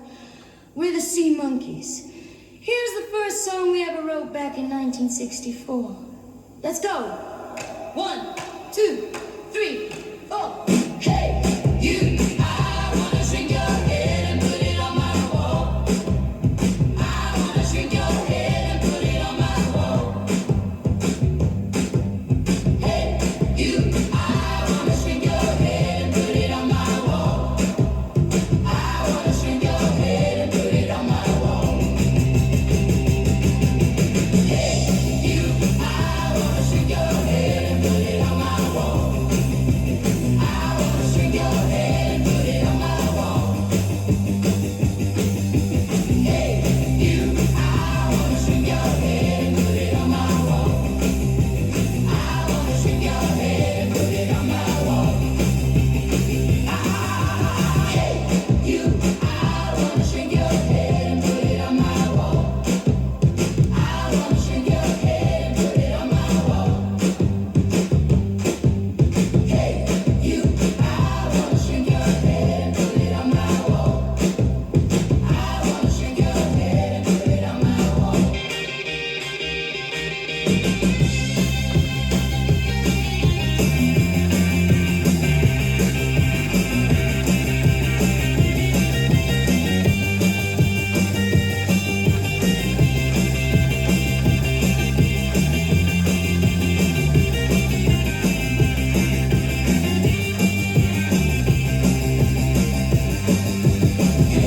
You, I wanna shrink your head and put it on my wall.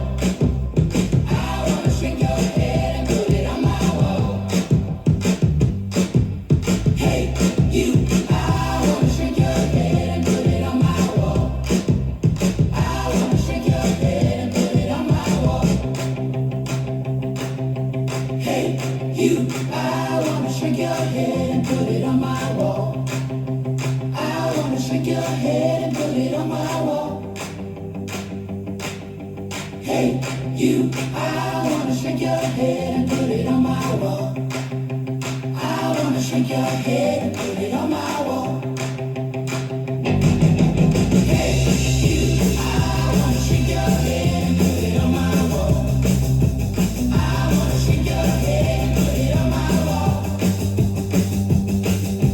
Hey, you, I wanna shrink your head and put it on my wall. I wanna shrink your head and put it on my wall. Hey, you, I wanna shrink your head and put it on my wall. I wanna shrink your head and put it on my wall. Hey, you, I wanna shrink your head and put it on my wall. I wanna shrink your head and put it on my wall. Hey, you, I wanna shrink your head and put it on my wall. I wanna shrink your head and put it on my wall. Hey, you, I wanna shrink your head and put it on my wall. I wanna shrink your head and put it on my wall. Hey, you, I wanna shrink your head and put it on my wall. I wanna shrink your head and put it on my wall. Yes, you're tuned into the Big Cliff, KLAF 1190, the Grottu Orloff Show. 12:05, 50 degrees out there. The Grottu Orloff Show.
shakes, I got the chills.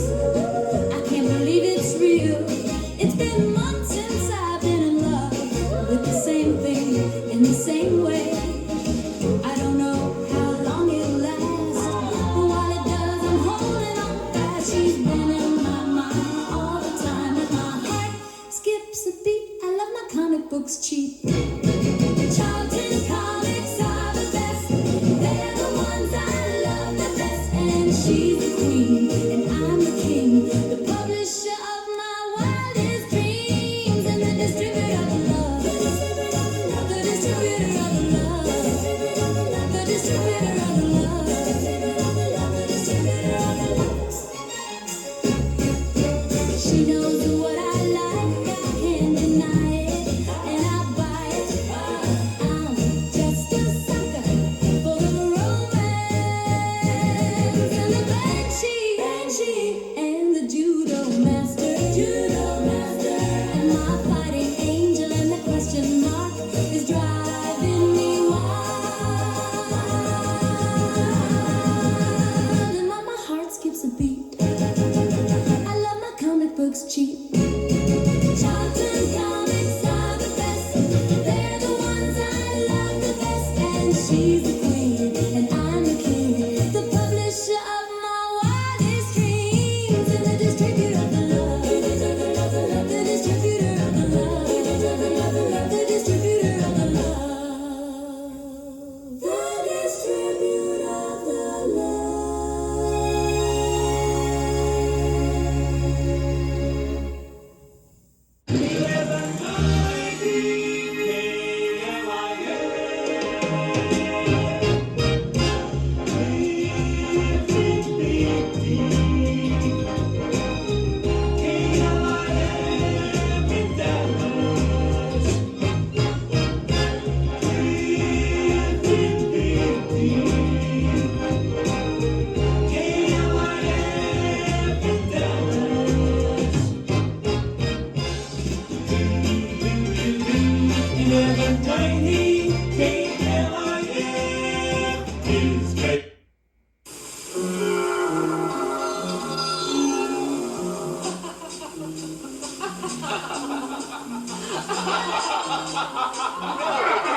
Your mind like that does. I'm telling you, that's what's happening, baby. You heard what's going on this Saturday night. I'll be there. Good food for people who just can't wait to eat.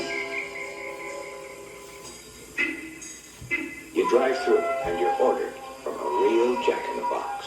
A real Jack-in-the-Box? Hello. Purity. Have a pretty flower.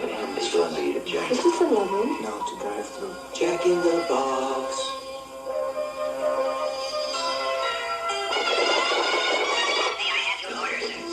Bonus burgers with secret sauce. Hurry, Jack. Here's your order, sir. Thank you, Jack. I love you, Jack. Jack-in-the-Box. Drive-through restaurant. Good food for people who just I love you, Jack. can't wait to eat.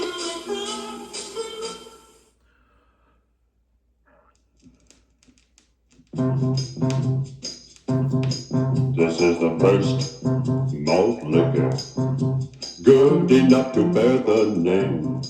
This is the first malt liquor, good enough to share the fame. This is the first malt liquor, good enough to earn the name. This is the first malt liquor, good enough to be called Budweiser. This is the first malt liquor, ever from the king of beers. We call it Bud Malt Liquor, and it took us lots of years to make a great malt liquor, good enough to bear the name. This is the first malt liquor, good enough to be called Budweiser. This is the first malt liquor, ever from the king of beers. We call it Bud Malt Liquor, and it took us lots of years to make a great malt liquor, good enough to bear the name. This is the first malt liquor, good enough to be called Budweiser. This is the first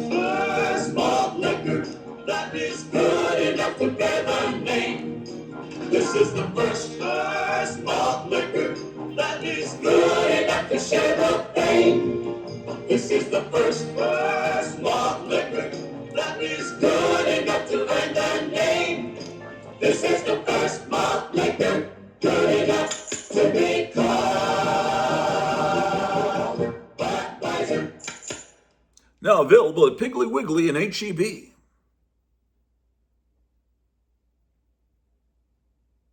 Man, I love Grottu Orloff's radio show. Holy shit. That's my kind of music. Thank you, Mr. President. We will continue to endeavor to play the best music on the face of the earth on the Grottu Orloff Show. The fastest thing in the air, KLIF 1190. It's Grottu Orloff with a Saturday morning Psycho Sock Hop. Ladies and gentlemen, let's go. From 1962. Dolls that wear the newest fashions, rockets that explode with a roar. Can't replace my greatest passion. Charlton Comics, I adore. Wondrous worlds of amazement. It's like I'm dreaming while I'm awake. Stories of romance.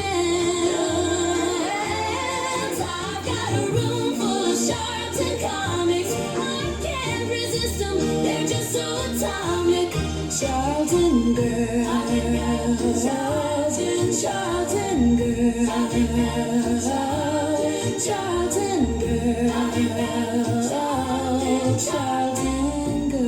Charlton girl. If I'm stuck waiting in a long line or have to wait in the car,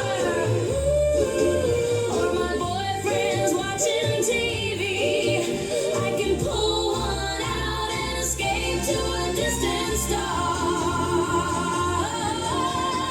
I'm the girl who saves the day. I'm the one they love. I am adored. I'm never bored. 'Cause I've got a room full of Charlton Comics. I can't resist them. They're just so atomic. Charlton girl. Charlton girl. Charlton girl. Charlton girl.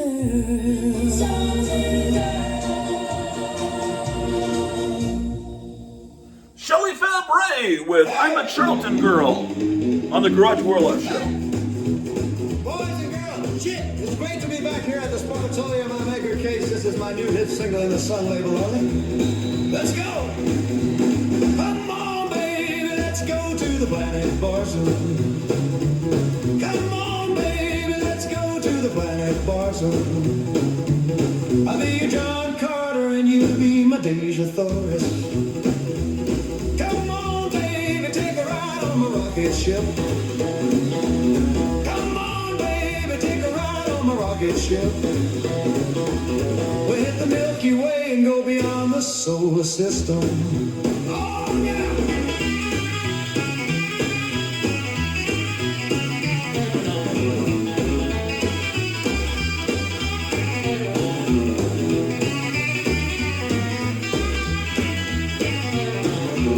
Come on, baby, let's get to the planet Barcelona. Come on, baby, let's go to the planet Barcelona. I'll be your John Carter and you be my Deja Thoris. Come on, baby, take a ride on my rocket ship. Come on, baby, take a ride on my rocket ship. We'll hit the Milky Way and go beyond the solar system. Oh, yeah.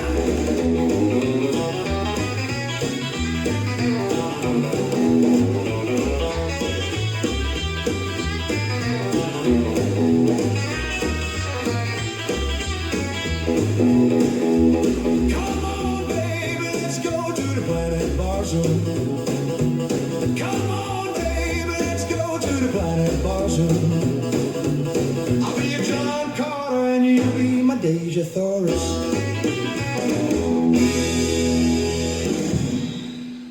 Carl Dragons go into the Planet Bar soon. KLF! It's great to be back here at Lone Star Comics and Science Fiction. We're the Cannibals. This is our new single. You ready? Let's go! 1, 2, 3, 4. Charlton makes the best comic books. Charlton makes the best comic books. Charlton makes the best comic books. Charlton makes the best comic books. They're the best, they're the best. Charlton makes the best comic books. They're the best, they're the best. Charlton makes the best comic books.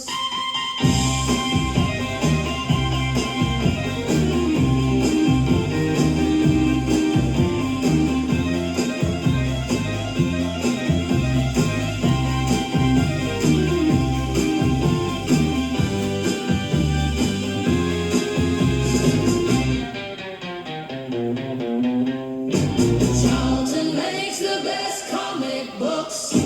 Charlton makes the best comic books. Charlton makes the best comic books. Charlton makes the best comic books.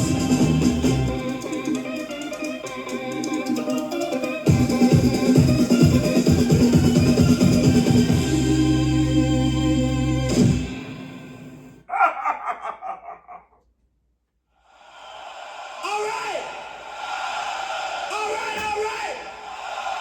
Holy shit. It's great to be back here at the Log Cabin Bookstore with a Batman. This is our new single. You ready? Let's go. 1, 2, 3, 4. Judy Jetson, I'm in love with Judy Jetson. I'm in love with Judy Jetson. I'm in love with Judy Jetson.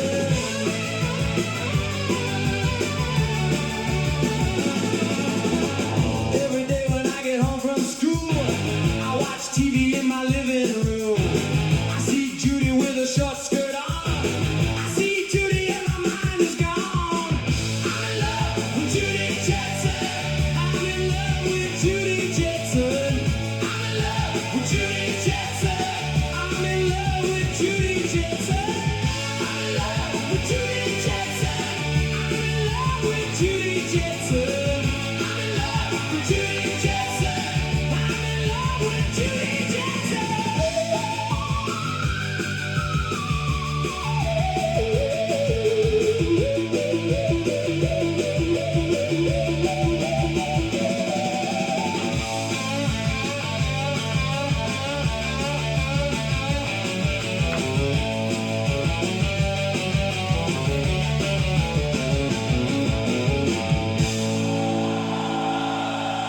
The Standells with I'm in Love with Judy Jetson here on, God damn it, the KLF Saturday morning Grottu Orloff rock and roll show.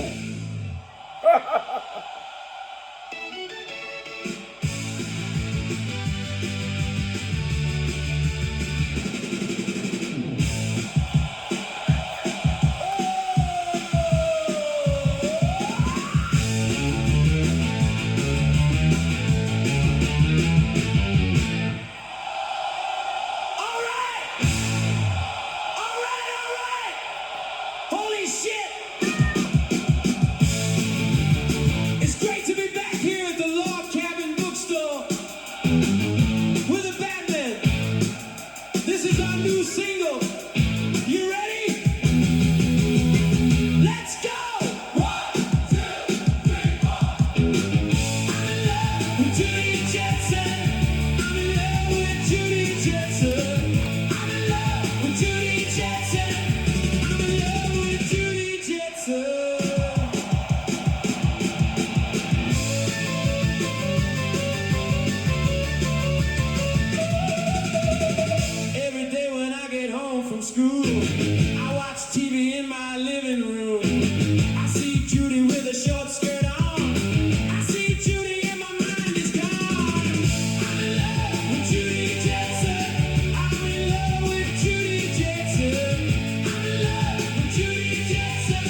school.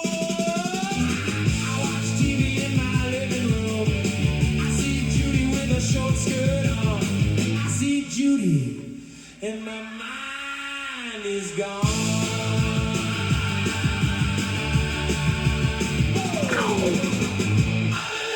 With Judy Jetson, I'm in love with Judy Jetson. I'm in love with Judy Jetson. I'm in love with Judy Jetson.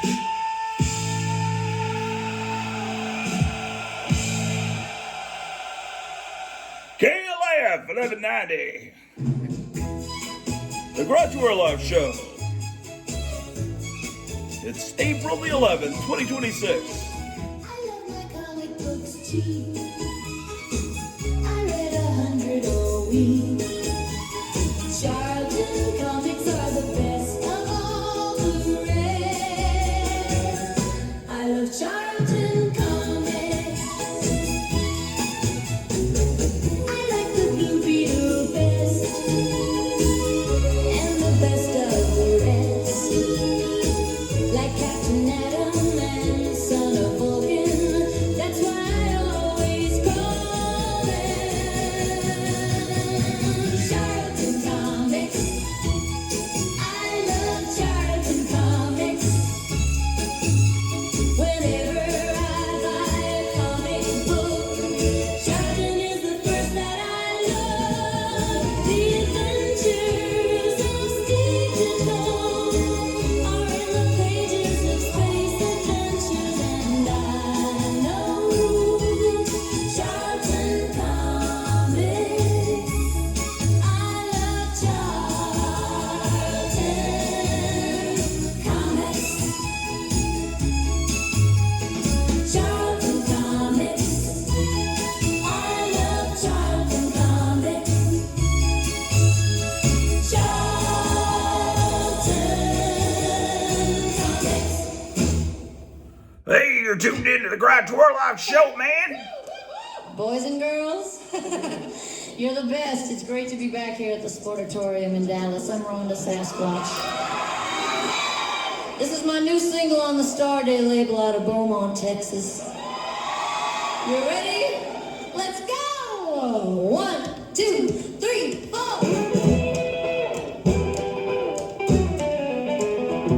I'm comic book crazy. I got a huge collection. They drive me insane with their stunning art direction. Now I'll say it again just in case I ain't projected. I said I'm comic book crazy. I read them all day long. I read them all night. All my friends say I must be out of my mind. If I had to pick just one to keep, oh, it might be amazing fantasy fatigue, 'cause I'm comic book crazy.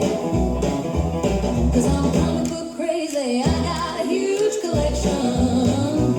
They drive me insane with their stunning art direction.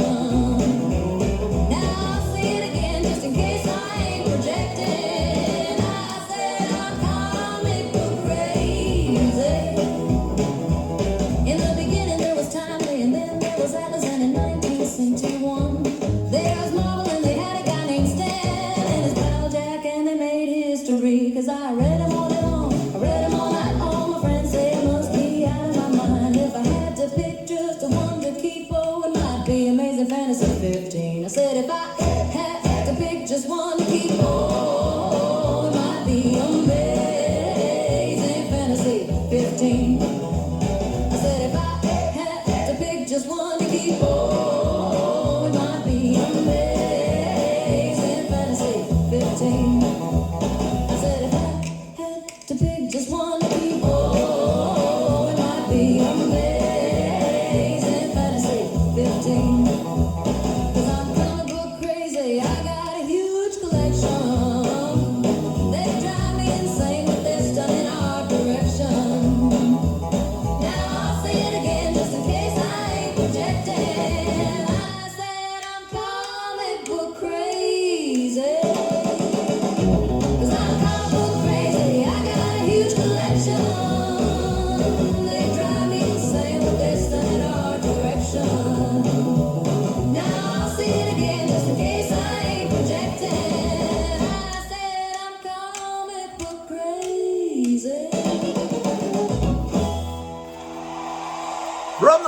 Saturday label from 1956. Can't laugh. The Grottu Orloff Show. KLIF 1190. It's fun. It really is fun, man. Unbelievable. I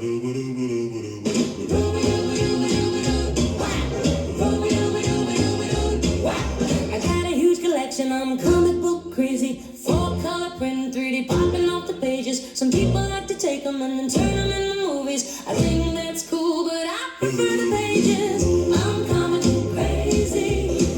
I'm comic book crazy.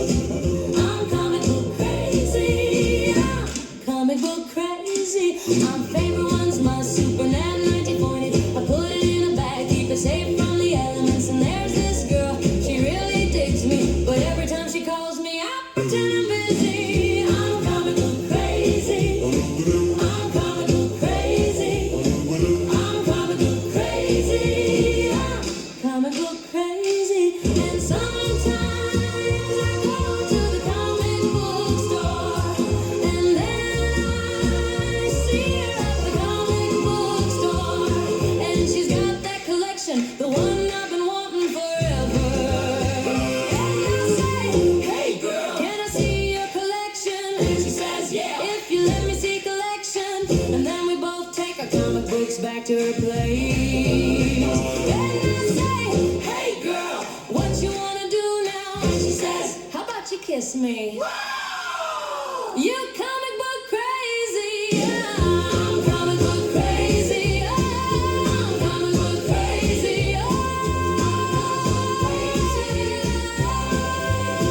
I'm comic book crazy.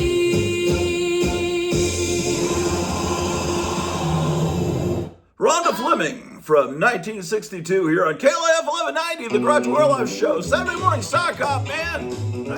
Let's rock and roll ourselves to death. Comic book crazy. I'm comic book crazy. I love those funny pages from Batman to Daisy. I'm comic book crazy. I'm comic book crazy. I'm comic book crazy. I'm comic book crazy. I don't care about TV. I'm a comic book baby. I'm gonna tell my baby. I'm gonna tell him maybe. I'm comic book crazy. I'm comic book crazy. I'm comic book crazy. I'm comic book crazy.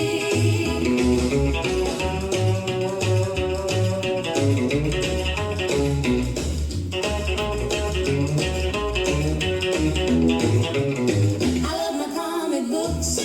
I like the way they look. I love the way they feel. And I love the way they smell. I'm comic book crazy. I'm comic book crazy. I'm comic book crazy. I'm comic book crazy.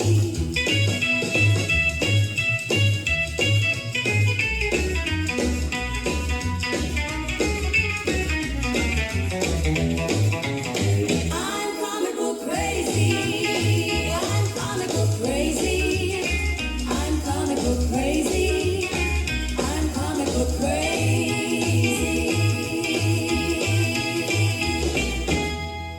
Hey, we're going comic book crazy this morning on the Grottu Orloff Show. You're the best. It's great to be back here at the Sportatorium in Dallas. I'm Marie Severn. This is my new single on the Starday label out of Beaumont, Texas. You ready? Let's go. 1, 2, 3, 4. Every Saturday night, I watch Shark Theater on the TV. I love monsters and ghouls and creep up on you and me.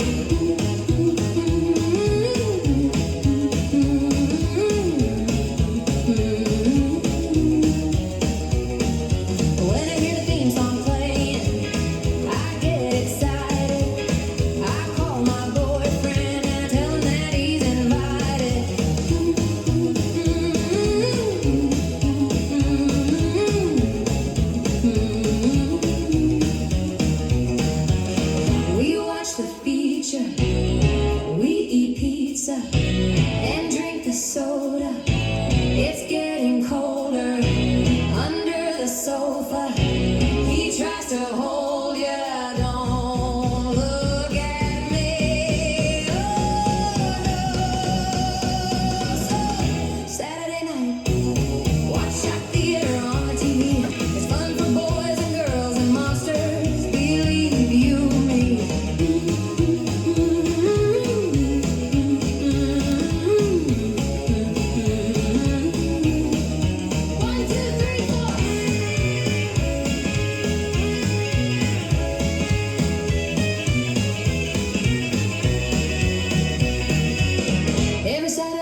Every Saturday night, I watch Shock Theater on the TV. I love monsters and ghouls and things that creep up on you and me. Every Saturday night, I watch Shock Theater on the TV. I love monsters and ghouls and things that creep up on you and me. Hey, boys and girls! Boys and girls, gee whiz. It's great to be back here at the Sportatorium in Dallas. I'm Janice Rand. This is my new single on the Starday label out of Beaumont, Texas. You ready? Let's go. 1, 2, 3, 4, firm. I got a man who eats spinach every day. He's Popeye the Sailor Man. What can I say? He eats his greens every night and day. He can lift up cars like they're made of clay. He's Popeye the Sailor Man. What can I say? He can lift up cars like they're made of clay. Popeye, my man, yeah, he's the one. You don't want to mess with him. He's like a gun. If you get in his way, well, you'll be done. He eats his greens and Oh, he's fine. Popeye, my man, yeah, he's the one. You don't want to mess with him. He's like a gun. If you get in his way, well, you'll be done. He eats his greens and Oh, he's fine.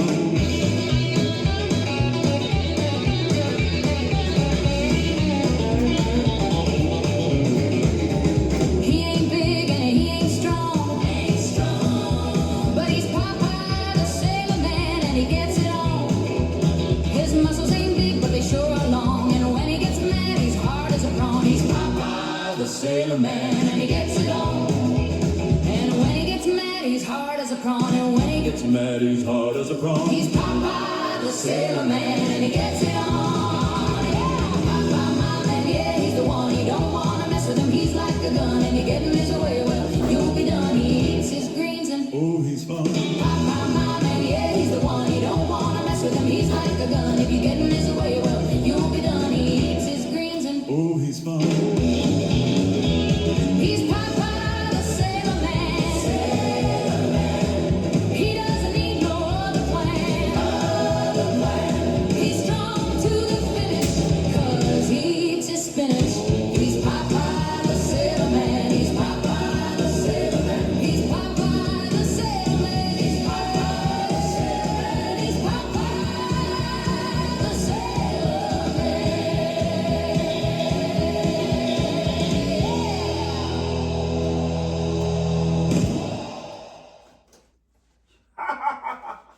Hey, motherfuckers!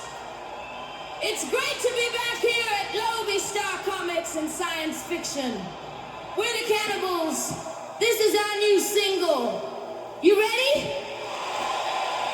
Let's go! 1, 2, 3, 4.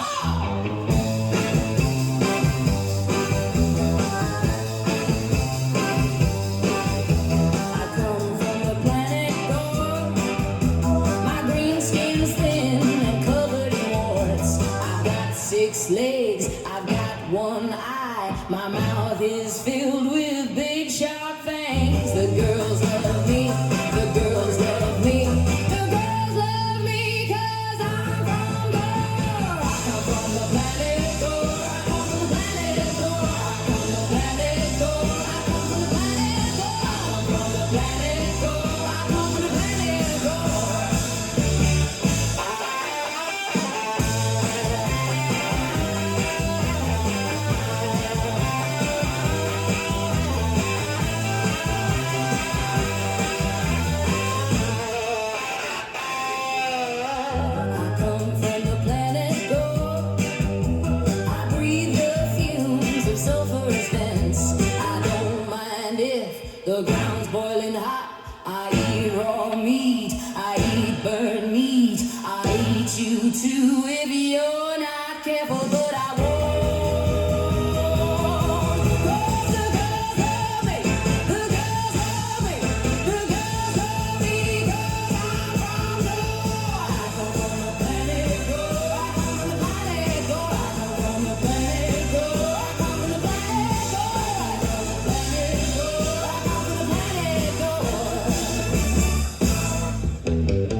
Orloff Show, being you're tuned to KLF 1190.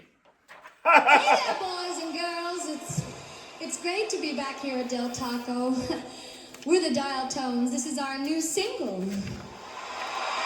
You ready? Let's go! 1, 2, 3, 4, 3, 4.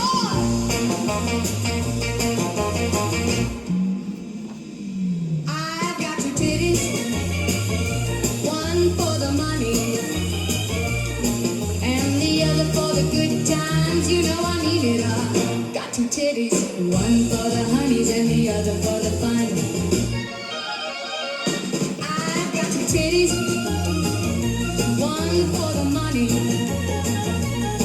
and the other for the good times. I've got 2 titties, one for the honeys and the other for the fun. One for the good times, and the other for the money. One for the good times, and the other for the money. Whoa!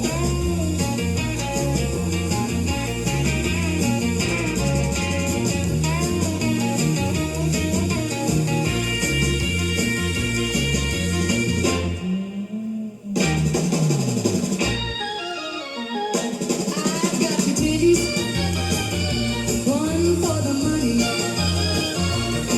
and the other for the good time.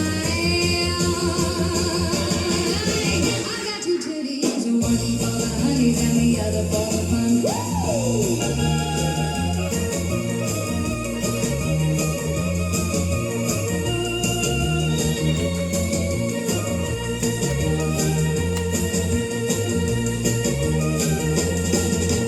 One for the good times, and the other for the money. One for the good times, and the other for the money.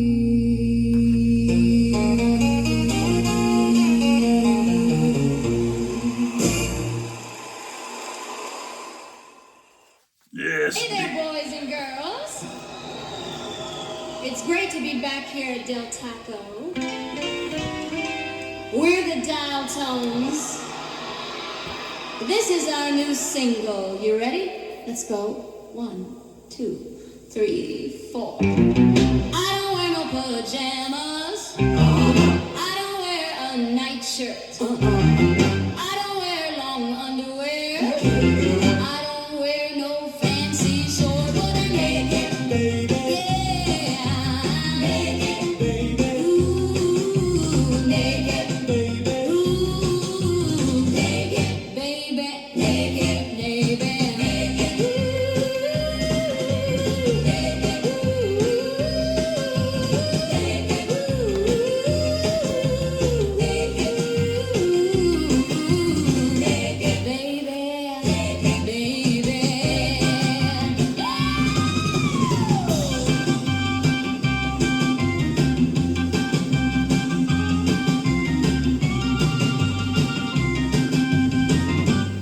Yeah. Look out. Naked, baby. Ooh, naked, baby. Naked,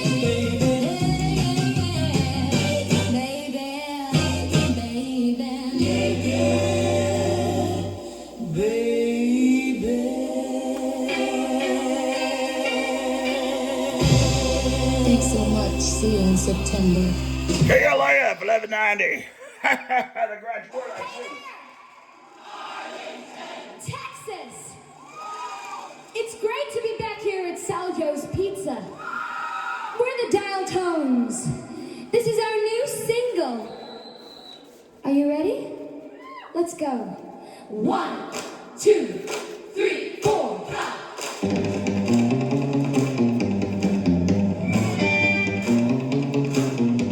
Put a dime in the jukebox. I'm taking my clothes off right now. I'm gonna dance all night. Put a dime in the jukebox. I'm taking my clothes off right now. I'm gonna dance all night. Put a dime in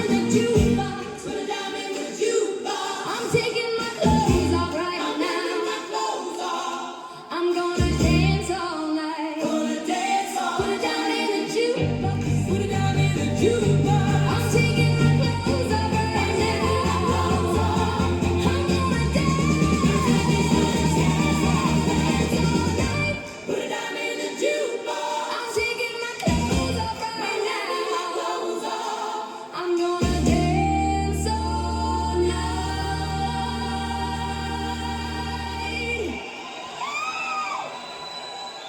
Put a dime in the jukebox. I'm taking my clothes off right now. I'm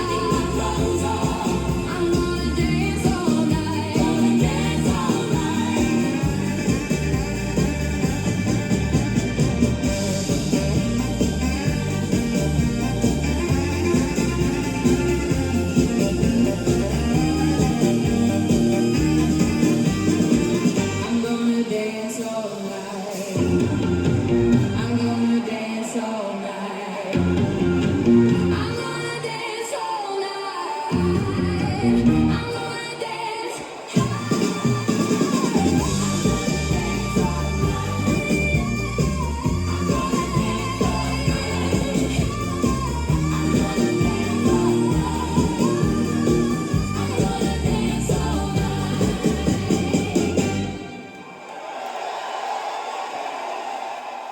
You're tuned in to KLAF 1190, Saturday morning, almost Boys noon. and girls, it's great to be back here at the International House of Pancakes. We're the Frogs! This is our new record! You ready? Let's go! 1, 2, 3, 4. I'm gonna get a job taking pictures for Playboy magazine. I'm gonna get a job taking pictures for Playboy magazine. I'm gonna get a job taking pictures for Playboy magazine. Got me a Polaroid camera and a telephoto lens. I'm gonna get a job taking pictures for Playboy magazine. Gonna shoot me some playmates and become their best of friends. I'm gonna get a job taking pictures for Playboy magazine. I'm gonna get a job taking pictures for Playboy magazine. I'm gonna get a job taking pictures for Playboy magazine. I'm gonna get a job taking pictures for Playboy magazine. Got me a Pentax camera and a telephoto lens. I'm gonna get a job taking pictures for Playboy magazine.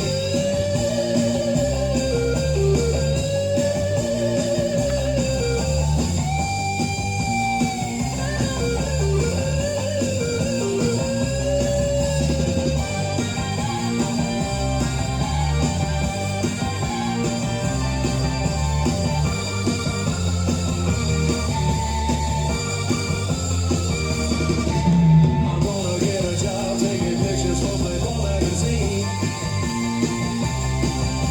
I'm gonna get a job taking pictures for Playboy magazine. I'm gonna get a job taking pictures for Playboy magazine. I'm gonna get a job taking pictures for Playboy magazine.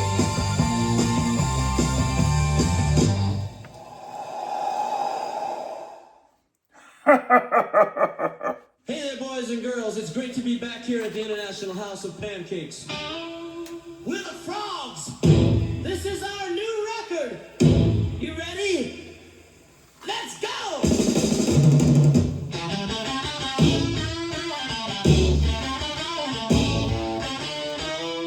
I'm gonna get a job taking pictures for Playboy magazine. I'm gonna get a job taking pictures for Playboy magazine. I'm gonna get a job taking pictures for Playboy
what's going on, man.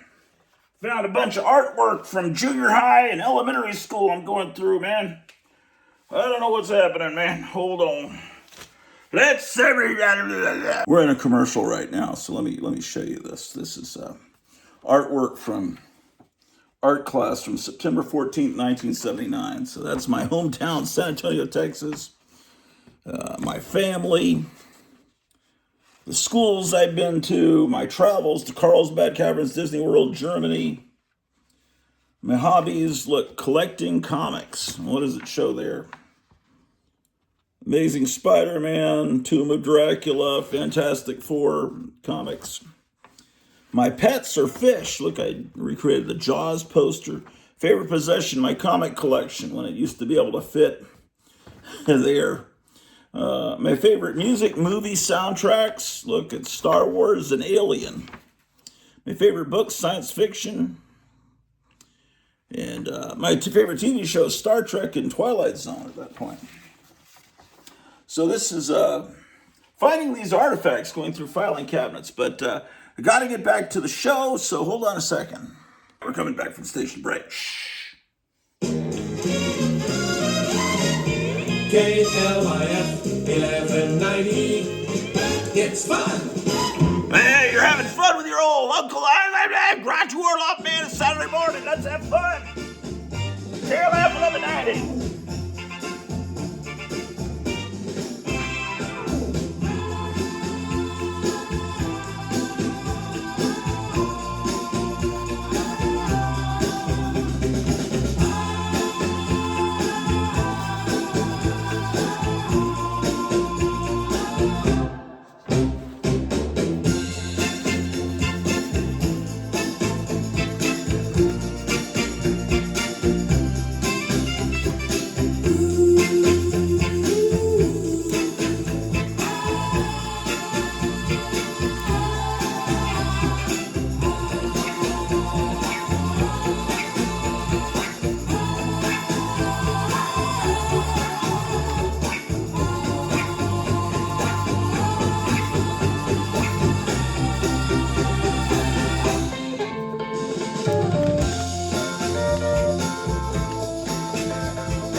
You tuned in to KLIF 1190. Big Cliff. We're playing the best in rock and roll this morning. It's new but really moving fast. You can bet it's gonna last. Here's a new Cliff King Climber. KLIF 1190. Rocketing up to number one on KLIF. This great song, man.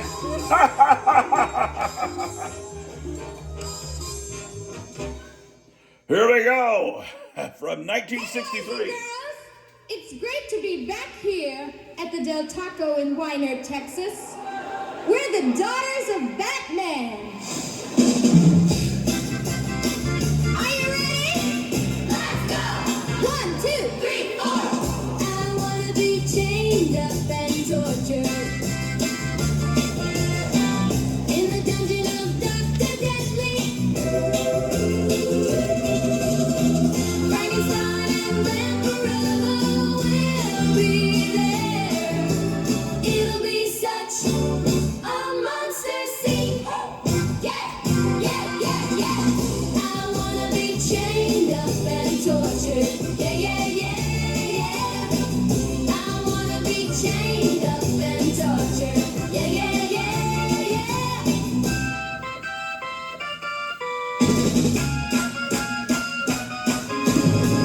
I wanna be chained up and tortured. Yeah, yeah, yeah, yeah. I wanna be chained up and tortured. Yeah, yeah, yeah, yeah.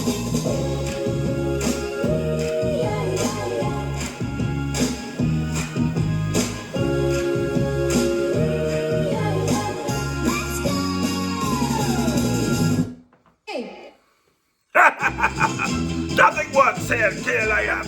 Ha! Swine! Grottu Orloff plays the best music on the radio.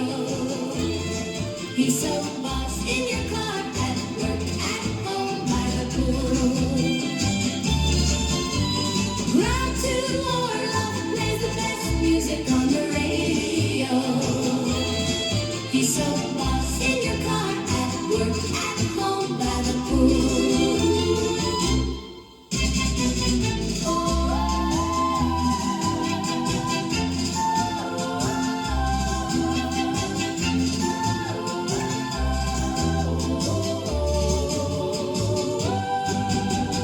Grottu Orloff plays the best music on the radio. He's so boss in your car, at work, at home, by the pool.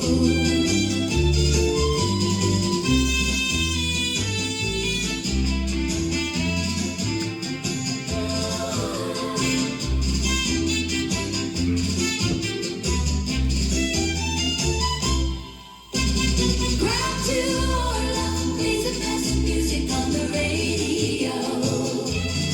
He's so boss in your car, at work, at home, by the pool.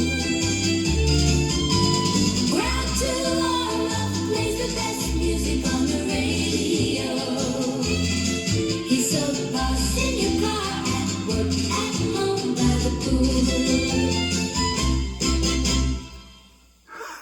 Wow. I love the Grottu Orloff radio show. He's a true patriot and he plays great fucking music. Thank you, Mr. President. KLF 1190. It's great to be back here at the Sportatorium in Dallas. I'm Brick Diggins. This is my new hit single on the Sun label. Ready? Let's go! 1, 2, 3, 4. I did it all alone, monkey baby, but you bring out the girl in me. Hot dog, you're my baby. Bang, my monkey baby. Shit don't mean baby.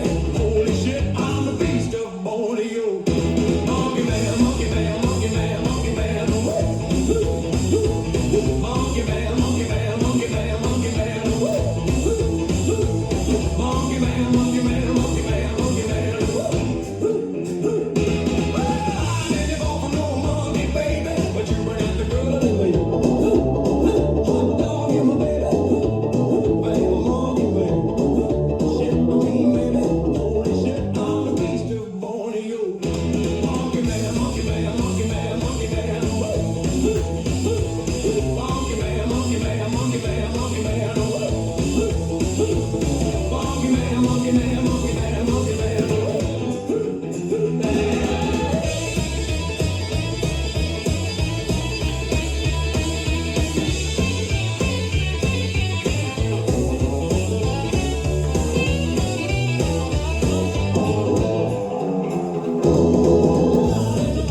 Monkey baby, but you bring out the girl in me.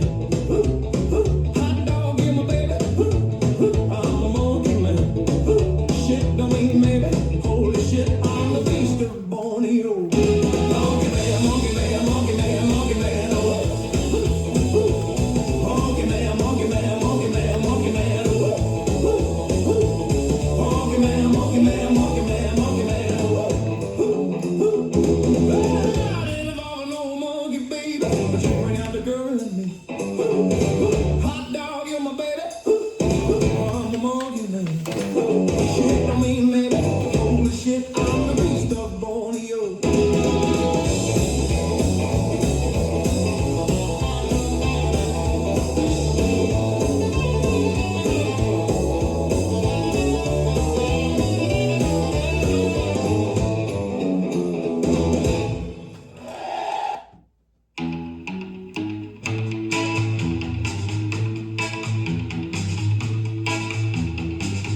Came from another planet.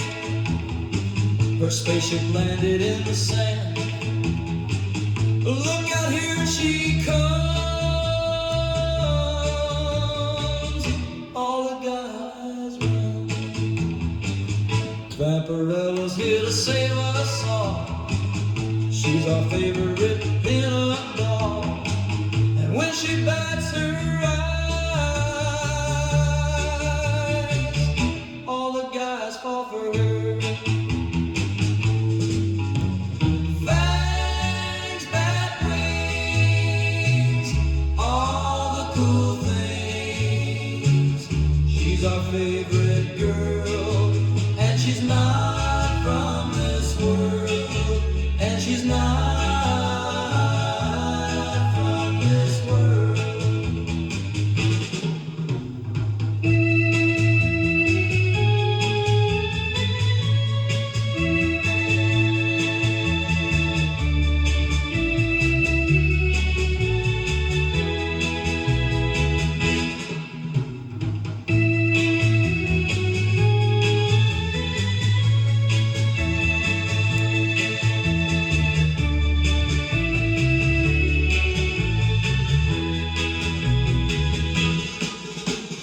Fangs, bat wings, all the cool things. She's our favorite girl, and she's not from this world, and she's not from this world.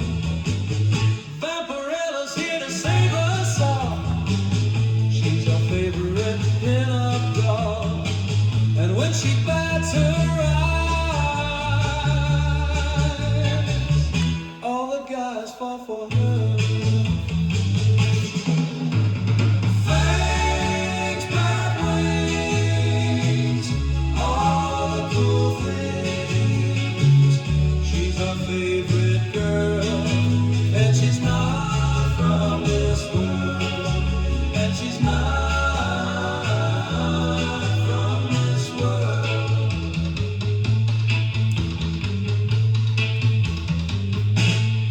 The Everly Brothers from 1963 here on Boys and girls, KLF. it's great to be back here at the Clown Burger in Bedford, Texas. We're the Hemorrhoids. Are you ready? Let's go! 1, 2, 3, 4. I'm a gorehound, hellbound, a horror movie lover. Good and evil are just colors on the walls of my bedroom. My mind's a driving scream. Gorehound, gorehound, gorehound, gorehound. Loose your pussies in the house. Loose your pussies in the house. Loose your pussies in the house. Loose your pussies in the house. Rugger-rugger-diddles in the house. Rugger-rugger-diddles in the house. Hey, rugger-rugger-diddles in the house. Rugger-rugger-diddles in the house. I'm a gorehound, hellbound, a horror movie lover. Good and evil are just colors on the walls of my bedroom. My mind's a driving scream. Gorehound, gorehound, gorehound, gorehound. Your woman or your money, your woman or your money, your woman or your money, your woman or your money, your woman or your money, your woman or your money, yeah, or your money, your woman or your money, your woman or your money, your woman or your money. The Grottu Orloff Show, KLF 1190.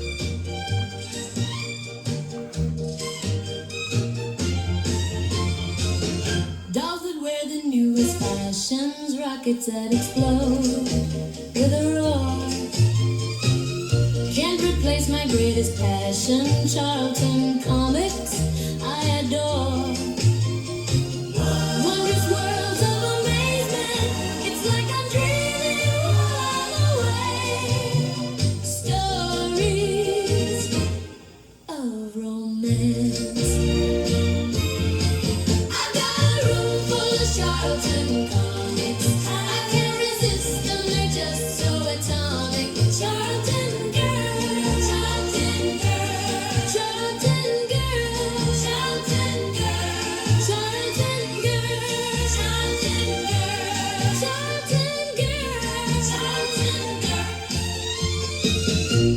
I'm stuck waiting in a long line, or have to wait in the car, or my boyfriend's watching TV, I can pull one out and escape to a distant star. I'm the girl who saves the day. I'm the one they love. I am adored. I'm never bored 'cause I got a room full of Charlton comics. I can't resist them, they're just so atomic. Charlton girls, Charlton girls, Charlton girls, Charlton girls, Charlton girls, Charlton girls. Boys and girls, it's great to be back here at Pancho's Mexican Buffet. We're the Sanitary Napkins. This is our hit single. Ready? 1, 2, 3, 4.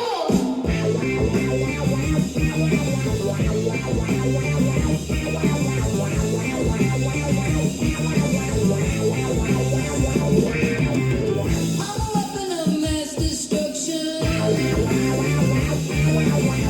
Gotta give myself a good reduction. Take a dose of your own medicine. I need to go on a big reduction.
KLF 1190, it's the Grottu Orloff Show, man.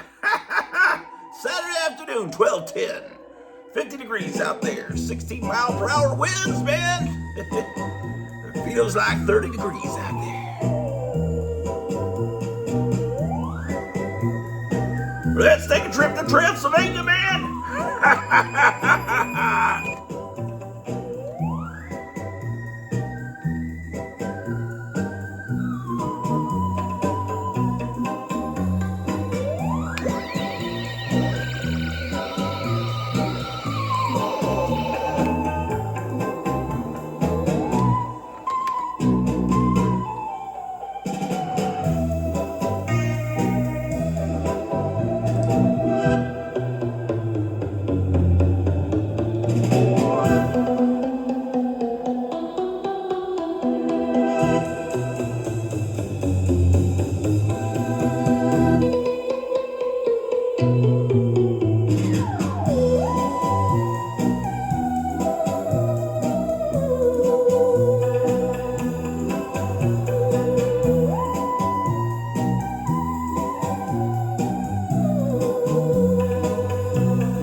Revenge from 1963 on the Grottu Orloff Show. Boys and girls, it's great to be back here at Pancho's Mexican Buffet.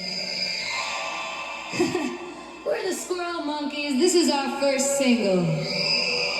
Ready? 1, 2, 3, 4.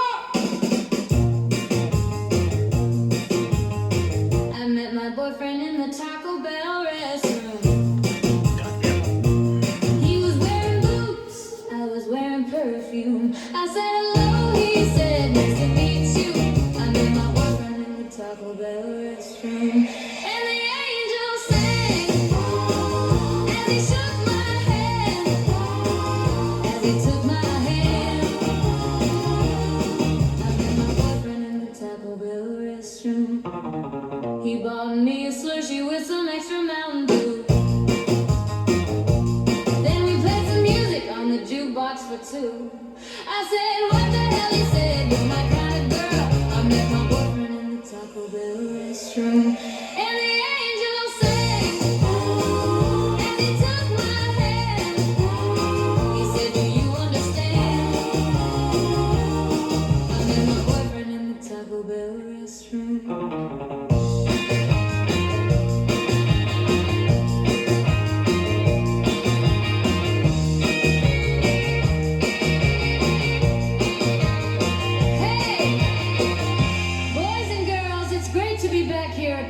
Mexican Buffet.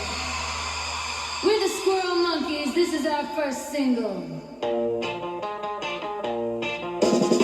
I met my boyfriend in the Taco Bell restaurant. It was so romantic, just like in the cartoons. He gave me his number and said, give me a call. I met my boyfriend in the bathroom stall. Hey boy.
America's greatest, KLIF 1190, always first with the hits.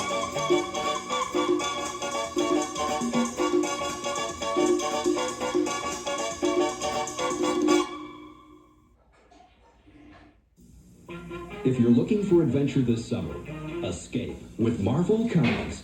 Fight crime with Spider-Man, meet the Fantastic Four, and watch Captain America in action. May the Force be with you as you battle the evil empire in Star Wars.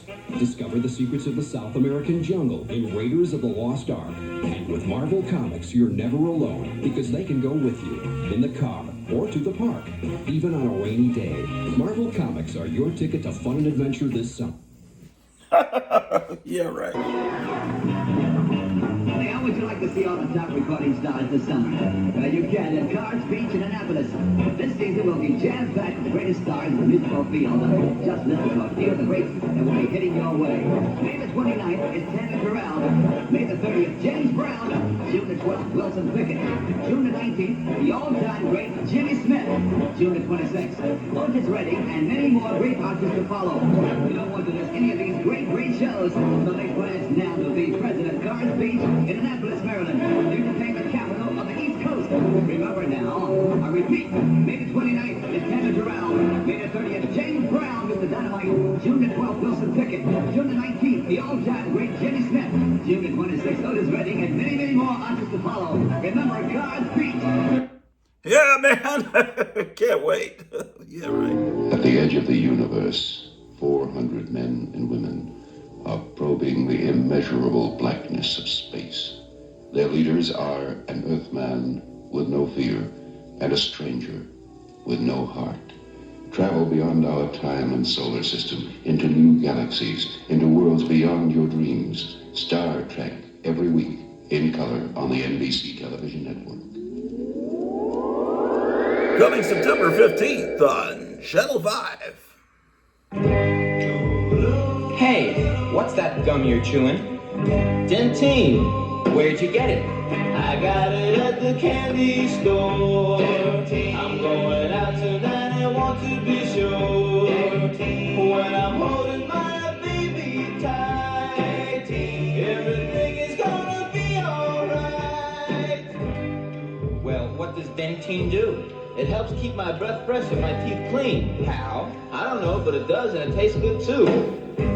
So if you're going out tonight and you wanna hold your baby tight, be sure your teeth and breath are fresh and clean. Go to your candy store and get them clean. Go to your candy store and get Dentine. Helps keep breath fresh, keep teeth clean. KLIF 1190. Clear across the country, in town or in the sticks. The guy who knows his engine uses Phillips 66. Come by our Phillips station for gas that's cracking good, and we'll service your car from the taillights to the hood. Yeah, man. KLIF 1190. Dynamic Dallas. Hey, it's the Grottu Orloff show, man. We're gonna play some more music for the rest of the morning, man. It's great to be back here at Chuck E. Cheese Pizza. We're the Simeons. And this is our first single, ready? 1, 2, 3, 4. Put your hot dog in my ice cream, baby. It's the sweetest thing that you can do. Put your hot dog in my ice cream, baby, and I'll give all my loving to you. It doesn't matter if it's chocolate or vanilla, you know I love them all. I'm crazy for your love, it's a super duper flavor. Put your hot dog in my ice cream, baby, it's the sweetest thing that you can do. Put your hot dog in my ice cream, baby, and I'll give all my loving to you. Give all my loving to you. I get a shiver when I taste the sweet ice cream, and it doesn't matter what you call it, 'cause as long as you don't spoil it. Put your hot dog in my ice cream, baby, it's the sweetest thing that you can do. Oh, put your hot dog in my ice cream, baby, and I'll give all my loving to you.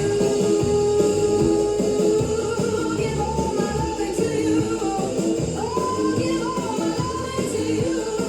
Oh, give all my loving to you.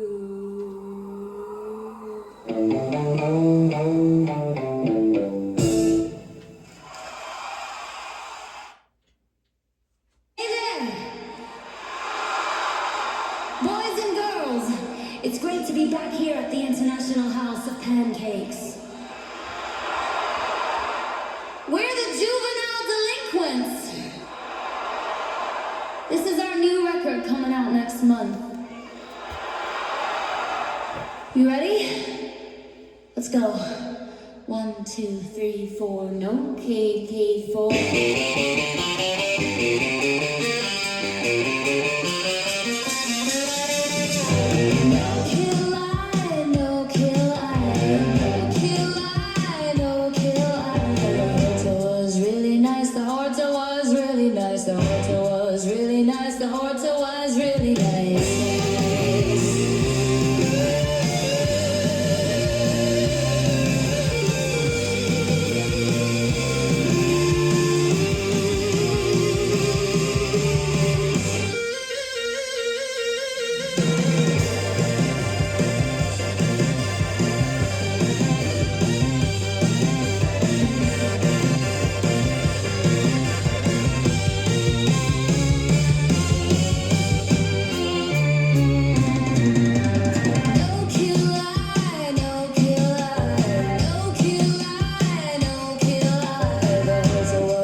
The Horta was really nice on KLIF 11.9, the Grottu Orloff Show.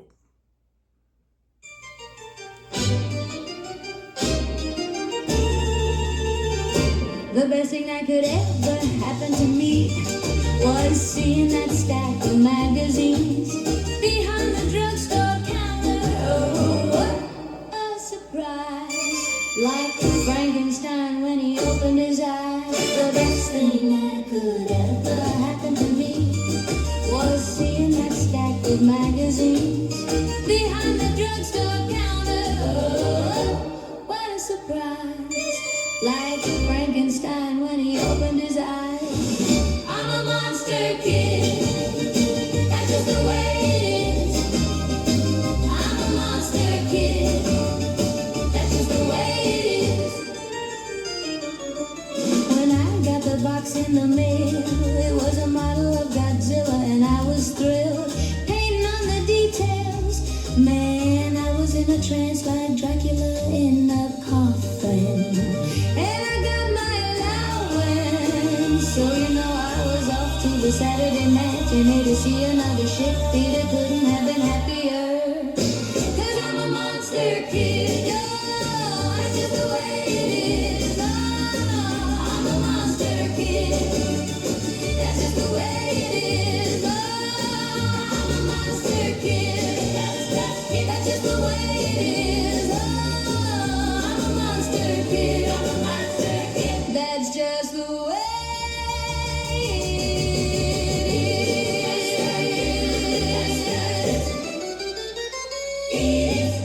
It's the Grottu Orloff Show telling you not to take any wooden nickels, man. I'm about to head out of here. It's about almost 12:30 in the evening. I'll see you soon. The best thing that could ever happen to me was seeing that stack of magazines behind the drugstore counter. Oh, what a surprise! Like Frankenstein when he opened his eyes. The best thing that could ever happen to me was seeing that stack of magazines behind the drugstore counter. Oh, what a surprise! Like Frankenstein when he opened his eyes. I'm a monster kid. That's just the way it is. I'm a monster kid. That's just the way it is. When I got the box in the mail, it was a model of Godzilla and I was thrilled. Painting on the details, man, I was in a trance. Like Dracula in a coffin, and I got my allowance. So you know I was off to the Saturday matinee to see another ship theater. Couldn't have been happier. 'Cause I'm a monster kid. That's just the way it is. I'm a monster kid. That's just the way it is. I'm a monster kid.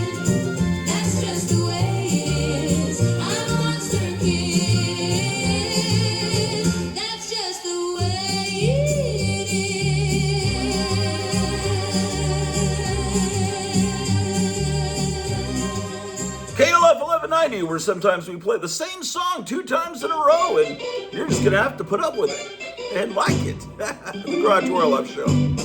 Just kidding. Here she comes walking down the street. Here she comes walking down the street. Looking so pretty and so sweet. Looking so pretty and so sweet. LSD, LSD, LSD, LSD, LSD, LSD, LSD, LSD, LSD, LSD. I told her that I thought I loved her so. She looked at me, but her eyes said no. There she is, just as high as she can be. LSD, LSD, LSD, LSD, LSD, LSD,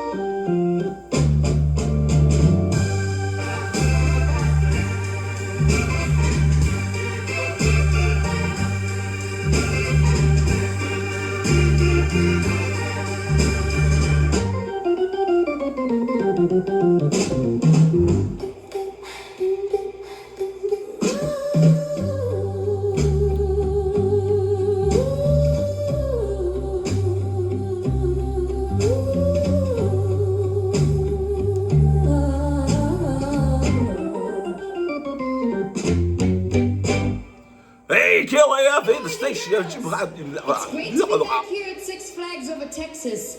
Worthy Ovaltines, are you ready? Let's go!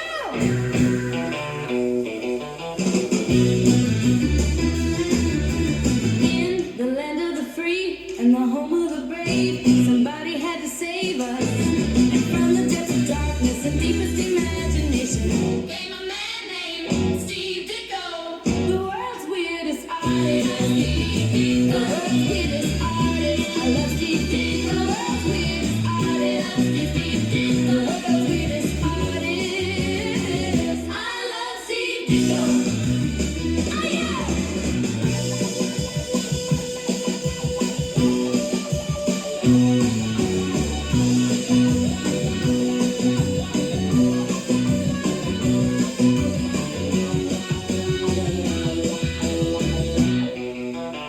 The world's weirdest artist.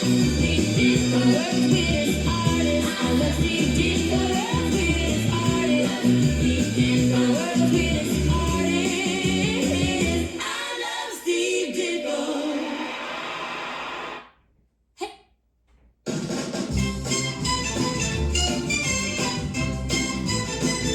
I wanna be chained up and tortured in the dungeon of Dr. Deadly.